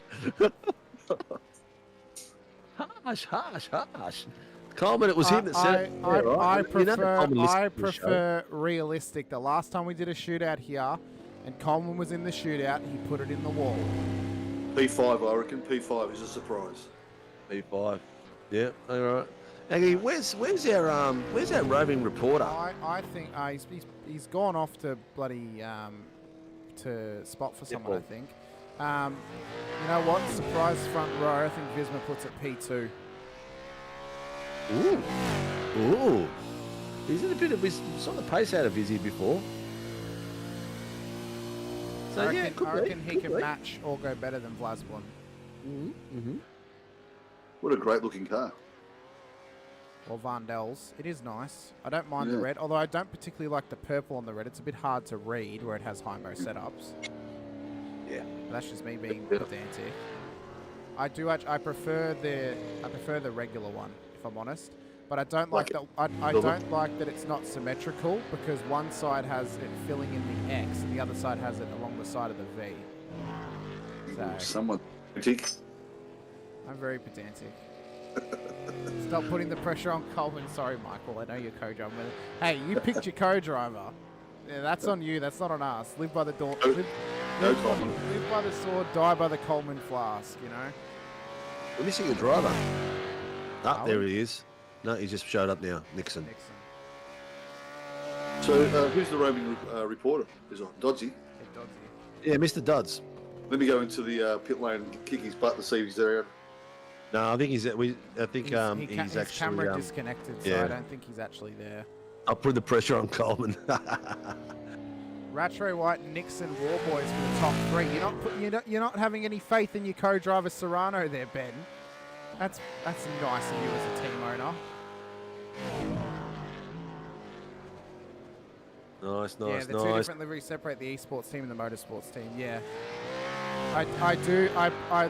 When the motorsports team had the black and red, that was just extra tasty. That was really nice.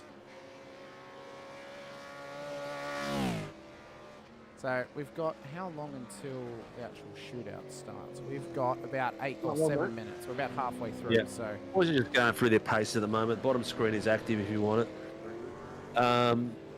Yeah, there's only 5 on track at the moment. Zachary Vlasbon, Blake Warboys. Zach Rattray just come on as well. Coleman and Vandal. Sinker, do you have the wherewithal to change your camera to roll bar whilst we're in the actual shootout? I can do that, mate. Very good. I can do anything. So, Dean, like what's that. your prediction? Shootout for the race tomorrow. Ooh. Dean's got no clues even racing, mate. He's got. You ask him a question. You ask him a question. He's got no answer for.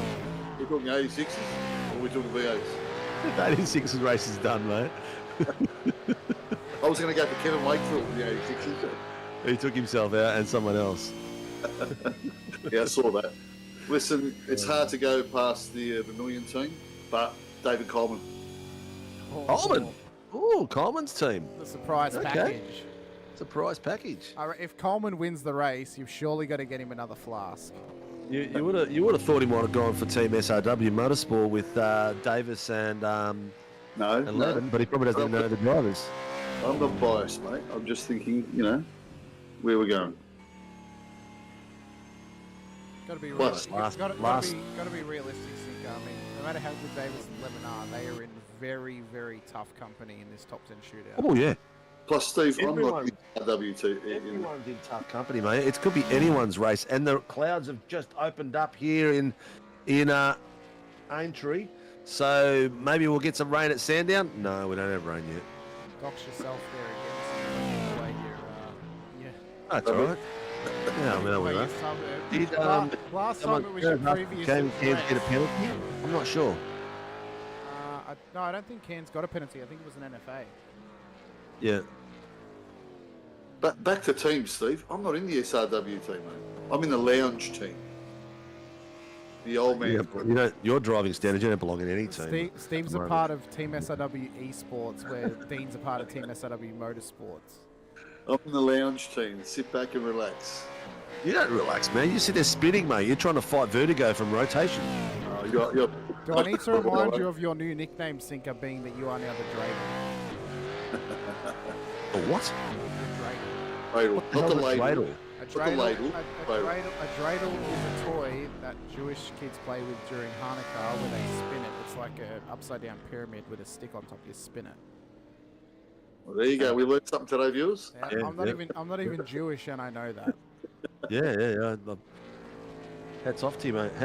Cap off to you. It's called a yarmulke, Sinker.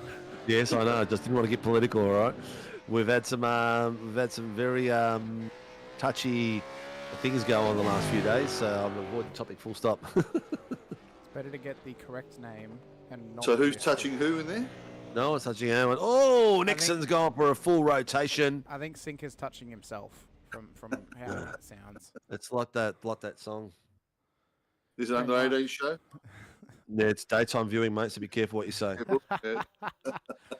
So we've got 47 likes today. Woo woo! We're on we get some more subscribes. I can't believe that we've only got 2 subscribes today. What the hell is going on there? Like and subscribe if you want to win a prize. Otherwise, you don't win a prize. We're on to the Did you top boys 10 see the Gen 3 shootout. photos? Yeah, we had them on screen just earlier on, mate. Yeah, we'll looking show 'em.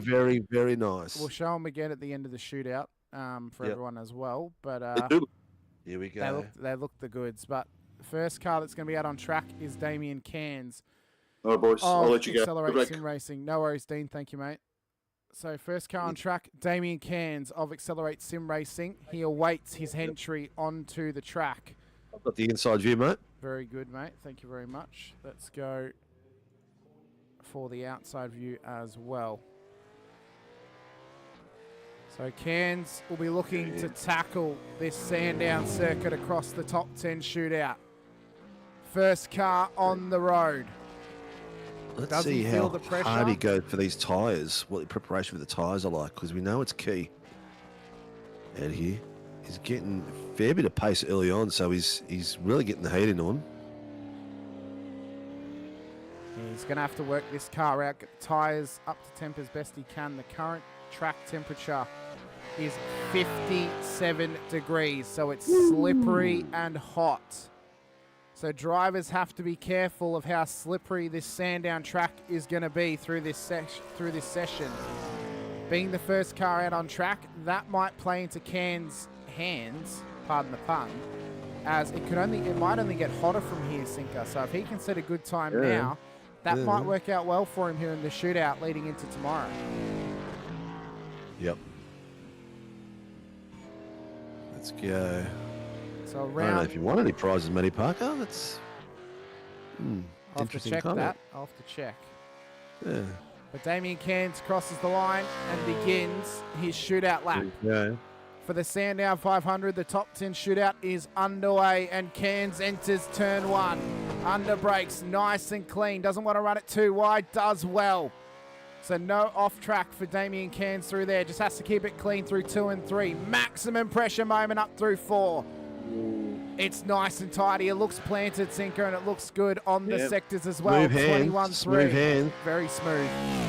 Yep. Very, very smooth hands from Mr. Cairns. We said in the race, the car looked very settled, and it looks really good the way it's coming across those bumps. It's handling them nicely. Sector 2. Look at this. Looks good Look as at well. that. Oh, very nice. Down Dandenong Road, of course, partnering with Greg Favell tomorrow for Accelerate Sim Racing. Up towards the final couple of corners for Damien Cairns. What a run it's been. And around through the final couple of corners for him. The lap's going to count. Sector 3. Absolutely crucial. We've got Coleman on the other screen at the moment as he's just started his outlap. Cairns across the line. Goes 108.37. That's a good time. It's not a bad time. We've seen 107s. But remember how hot the track is, though, Sinker, as well. Yeah. It's 100%, a very, 100%. very hot track. So that's one thing Here to we keep go. in mind. So Cairns, he's not in the green room, so we won't have a chat to him. No. Coleman's in there, and he's lining himself up for his attempt in the shootout. Yep. Camera's, beautiful. It's beautiful. The camera's switching itself to Coleman now. Wow. It's funny because the Coleman inside view, you can see the green of the fishy mirror. Yeah. So through the final couple of corners now for David Coleman, and he starts his shootout attempt, the second Accelerate Sim Racing car in the shootout. There'll be 3 of them to run around. Visma, the other one, who will be in a little bit later in the shootout here this afternoon. But Coleman towards turn 1. Doesn't give us split times, does it? We're about to get them once he crosses sector 1. No, I mean, we can't compare one against the first one. Right There there. we go. There you go. But it's actually comparing to Sector Visma, 1. which is not what we want. No. Sector This 1, is where he's SDK gone needs to get their game level up. I know. He's gone faster than Damien Cairns, a 21-2 through Sector 1. As he runs down the hill, fastest again through Sector 2. Matty, it's hot because it's set to today's weather. It's summer at the moment. That's why the track's hot. Focus on the track, mate. That's it. Sector 3 Climate change. just needs to keep it nice and clean through the final couple of corners. And the 263 looks to go straight to the top over Damien Cairns' lap time as he crosses the line. What's he got? It's a 108.15 for Coleman. 108.147. So 2 tenths and a bit. Not a bad effort at all. Coleman finished a complete lap. You said he was going to bin it. I thought he would have, but he's actually done well. Mr. Coleman, a 108.19. How did it feel on this very hot and slippery Sandown circuit? To be honest, boys, I honestly don't know. Felt good. I got a bit of a poor start on the thing, but I'm just happy to make a shootout. It's been about a full 12 months since I've been in here, so... Well, mate, you did well to make the shootout. Best of luck tomorrow with Michael in your attempt to win the Sandown 500. We look forward to seeing how you go. Yeah, thanks, boys. Have a good one, too. Thanks, mate. Cheers, mate. Be good. Good luck. Next up, we have Mr. Connor Nixon as he comes down towards the start-finish line. Picture-in-picture with his camera for this lap. Let's see what the West Australian does for Drop Bear Motorsports. Through turn 1, sends it hard. Pulls it up nice. What's the sector going to look like when he crosses the line for sector 1 around turn 4? Here he comes. He's gone faster, so 21.1 for Nixon. Now just needs to keep the concentration levels up for the rest of the lap. Hardest part of the track, Sinker, arguably coming up for Dandenong Road. Needs to keep it clean through 6, 7, 8 and 9. Yeah, keeping the pace up and not losing control over all these bumps, because you can get virtually airborne right there, and boom, he's got this corner. This is the key right here. Beautifully done. Nice smooth drive there by Nixon. He's done well. He's gone fastest in sector 2, so he looks to now go straight to the top. If he keeps 11 and 12 nice and clean, he does so. So Connor Nixon for Drop Bear Motorsports looks to put this car on provisional pole position across the line for him. It's a 107.7, the first 7 of the session. Let's have a quick Nice chat drive. to him. Nice, Mr. nice Nixon, effort. Well first done. 7 of the session. How'd the lap feel for you?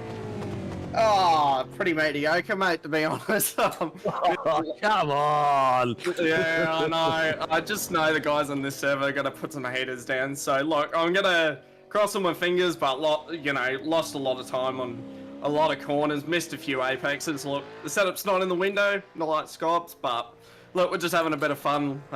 Thanks for you guys hosting for this last Gen 2 race. Should be good. Mate, great job to get inside the top 10. Good job in the shootout. Best of luck tomorrow when we go racing for 500Ks. Thanks, fellas. Thank you. Take care, buddy.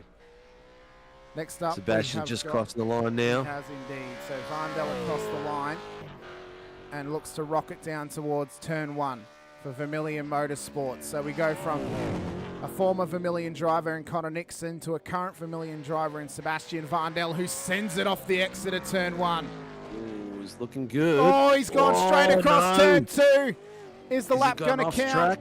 I'm not sure. It's going to be tight. It was close. It was close. Oh, he's gone slow. He's pushing so hard. Yep. To It's get going to be a this fair lap bit to in. cover. To recover from that with this field is going to be a fair bit to ask for. It's going to be a lot to ask for Varndell. As he comes down towards the end of Sector 2, he's still not matching the pace of Nixon as he sends it down towards Dandenong Road. That was a lot of curb taken there. It was.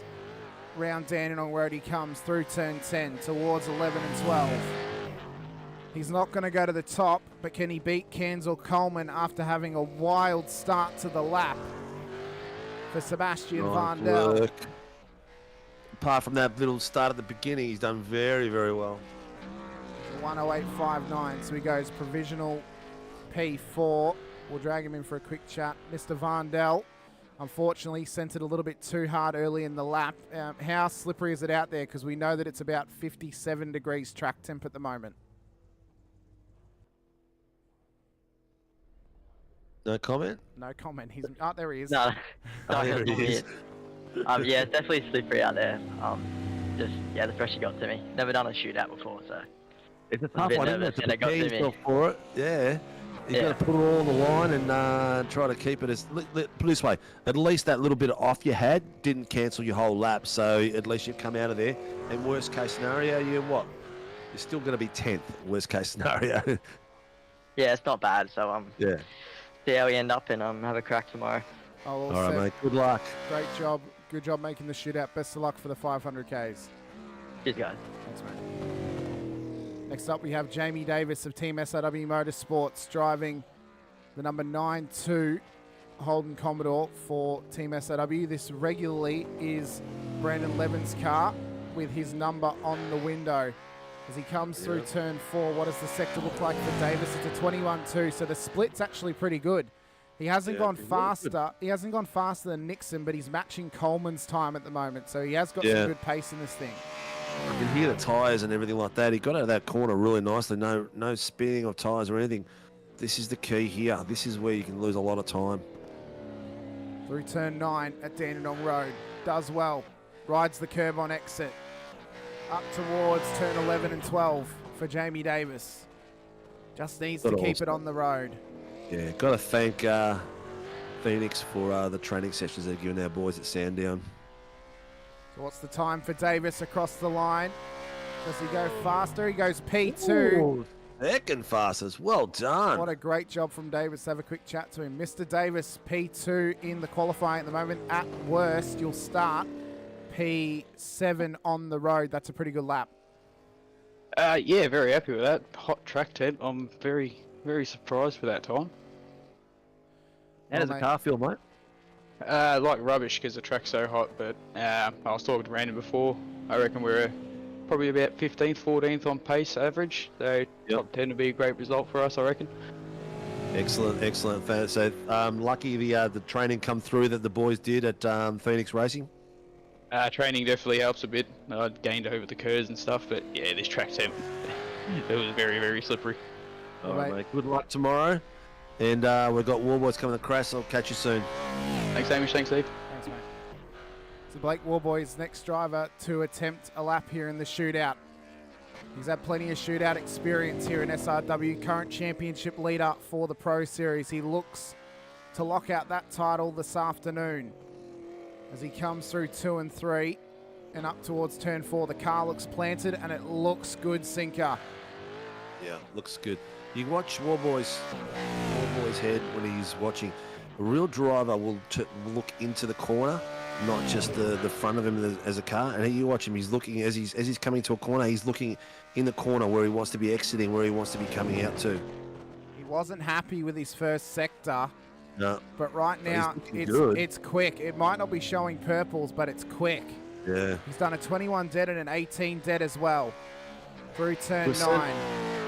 We've seen it before. You don't need to have all purples to be at the top of the spot.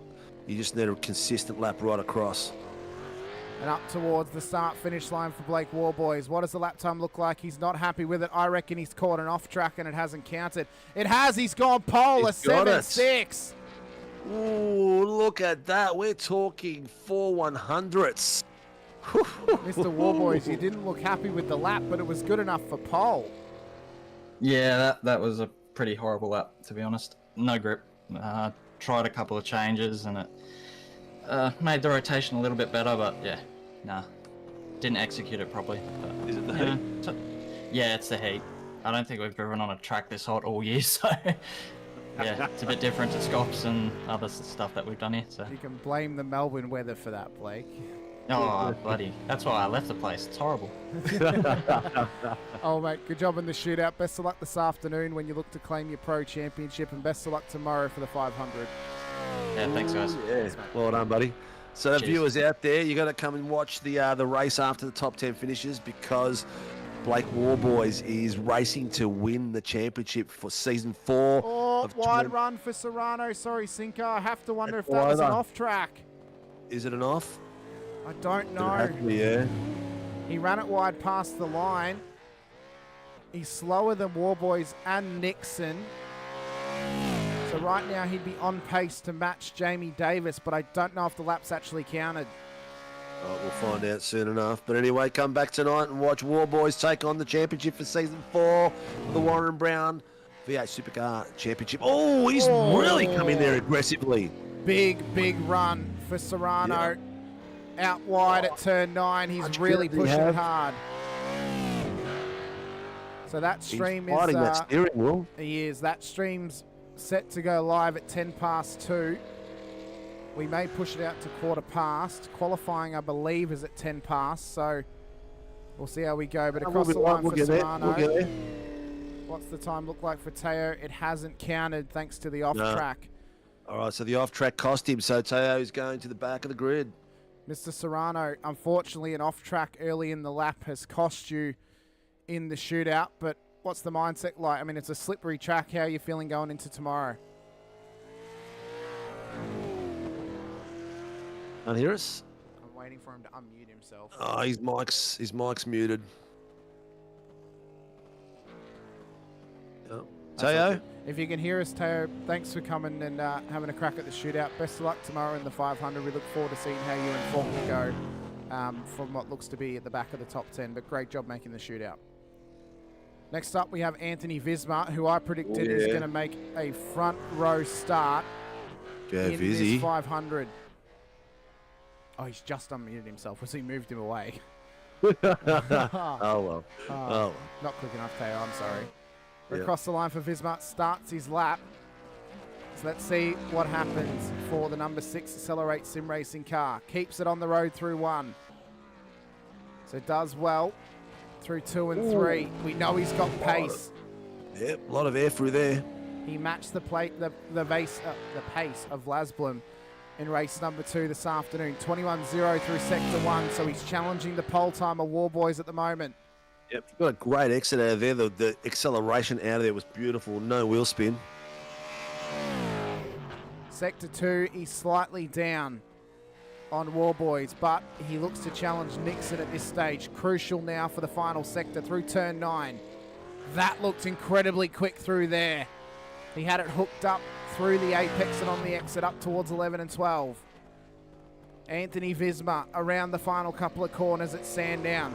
Inside the top 10 shootout, he was P3 in the race this afternoon. Fastest sector 3, goes top with a 107.62.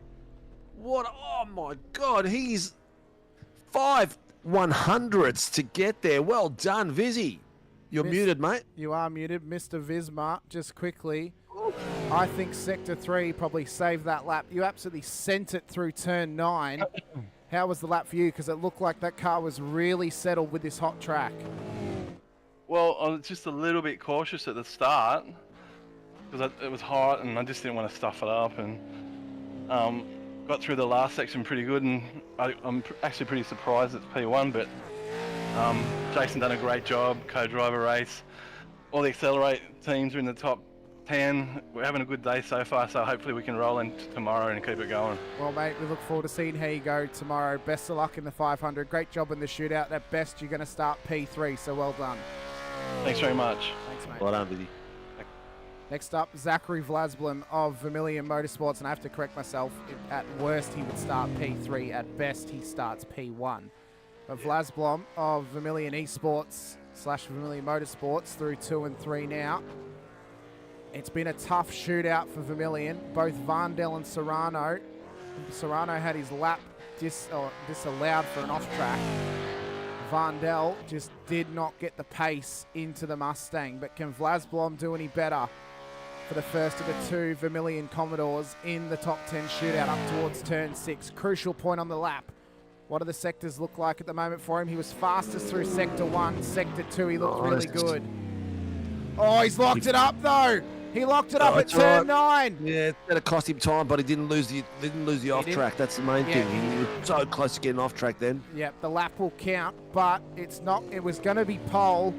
It's no longer going to be pole though after the lock up at turn 9. Up towards the start-finish line for Zach Vlasblum. What's the time going to be for the Vermilion Esports driver? P8 with a 108.66.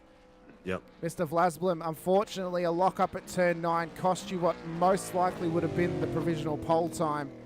Oh, you're kidding. Yeah, the first wow. sector you'd gone fastest, and the second sector you'd actually gone faster than Visma did, so you would have been on for pole without the lock-up. But a great job to get inside the top 10 and for the shootout as well. Are you feeling somewhat confident before tomorrow? Yeah, feeling confident. I mean, my preparation's probably been a bit questionable, but yeah, it's been a bit of a moment since I've driven a supercar, taken a bit of a hiatus. So figured, but yeah, all the practice I've done, setup feels pretty good. I mean, it looks like we're going to get some pretty hot temperatures, so I think it's just going to be about managing that and keeping it simple, just not doing anything silly, and just get to the end. Well, mate, Probably. we've got your teammate Zach on track at the moment, so we'll have to let you go. But great job in the shootout. Congratulations on making the shootout as well. Unlucky to miss out on that lap time, but best of luck tomorrow in the 500. We look forward to seeing how you go. Cheers, guys. Have a good run. You too. So Rattray White on track for Vermilion Esports. His teammate made the mistake on his qualifying lap. The sector for Sector 1 for Rattray White, well, it's fastest at the moment. P2, or Sector 2, 17.9. So this car looks to go straight to the top as he runs down towards turn 9. Has to get it through here. Does so. So if he can get it through 11 and 12 sinker, this car is going to go straight to provisional pole position as he runs it through for the final shootout attempt in the session today. Up towards the line for Zach Rattray White of Vermilion Esports. He's going to go straight to pole position here in the top 10 shootout with a 107.31, 3/10 of a second faster than Anthony Visma. Nice. Mr. Rattray Nice White, work. what a mega lap from you. But you're flying the flag for Vermilion at the moment as all three of the other cars made mistakes on their laps. But how did that one feel for you? It looked mega. Yeah, it wasn't too bad actually. I made a couple of changes to the setup before, hoping that it would work, and guess it did. And yeah, all the other guys just left me there. Don't know what to go at. Well, they've put you under pressure now from Visma, Warboys and Nixon, so you'll have the pressure on you at the start of the race tomorrow, but a great job in the qualifying to get into the top 10. You guys started on pole in race 1 this morning, and you've ended the day on pole as well in the shootout, so a phenomenal job. Yeah, thanks guys. Well, mate, best of luck tomorrow for the 500. Great job this afternoon. We look forward to seeing how you go when we go racing for 161 laps. Too easy. Catch you tomorrow. Thanks, mate. Good luck, mate. Whew. Oh, What an epic day so far. I can't believe it's already 2 o'clock, mate. I know. It has flown through like crazy, and what some skillful driving out there today. And just goes to show that you just never know what mistakes can cost you out there, and the pressure gets on for the best of them. I just want to point out, Sinker, that I predicted the front row exactly correct. Yeah. I said Rattray White would get pole, and I said Visma would start on the front row. Oh, nice work, nice work. I didn't even try. I didn't even try to pick it because there's so many really good boys out there. Yeah, unbelievable. Really cool. Really cool. Unbelievable stuff. So we've got our Sunday, well, our Warren Brown Tools round 9 at Sandown for the V8 Supercars Championship coming up at 2:10.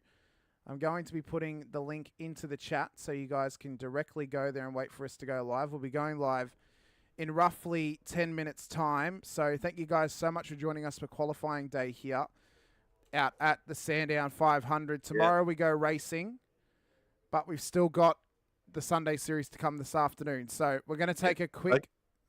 Don't disappear. There's prizes to be won. There are prizes to be won. There's prizes to be won. So there's stuff to give away, prizes to be won. And we'll be back here in 10 minutes. So the next race is going to be epic. These boys are going to tear it up like you would not believe. And the track today is at... It's at Sandown. Sandown again. So it's going to be another awesome battle. Make sure you stay tuned and see us in a few minutes. Yep. So come and join us for the finale. For myself, Hamish Munro, and Steve Sinkovic alongside, we thank you for your time. We'll be back in 10 minutes' time with our V8 Supercars Championship stream for round 9 at Sandown. The link has been put into the chat, so be sure to go over there and join us for that one. We'll be back very, very soon. But until then, stay safe, drive hard, and as always, bye for now.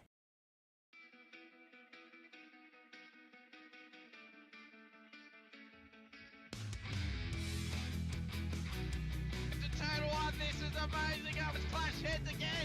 This is like Chaz Mostert and Cam Waters, almost the same situation.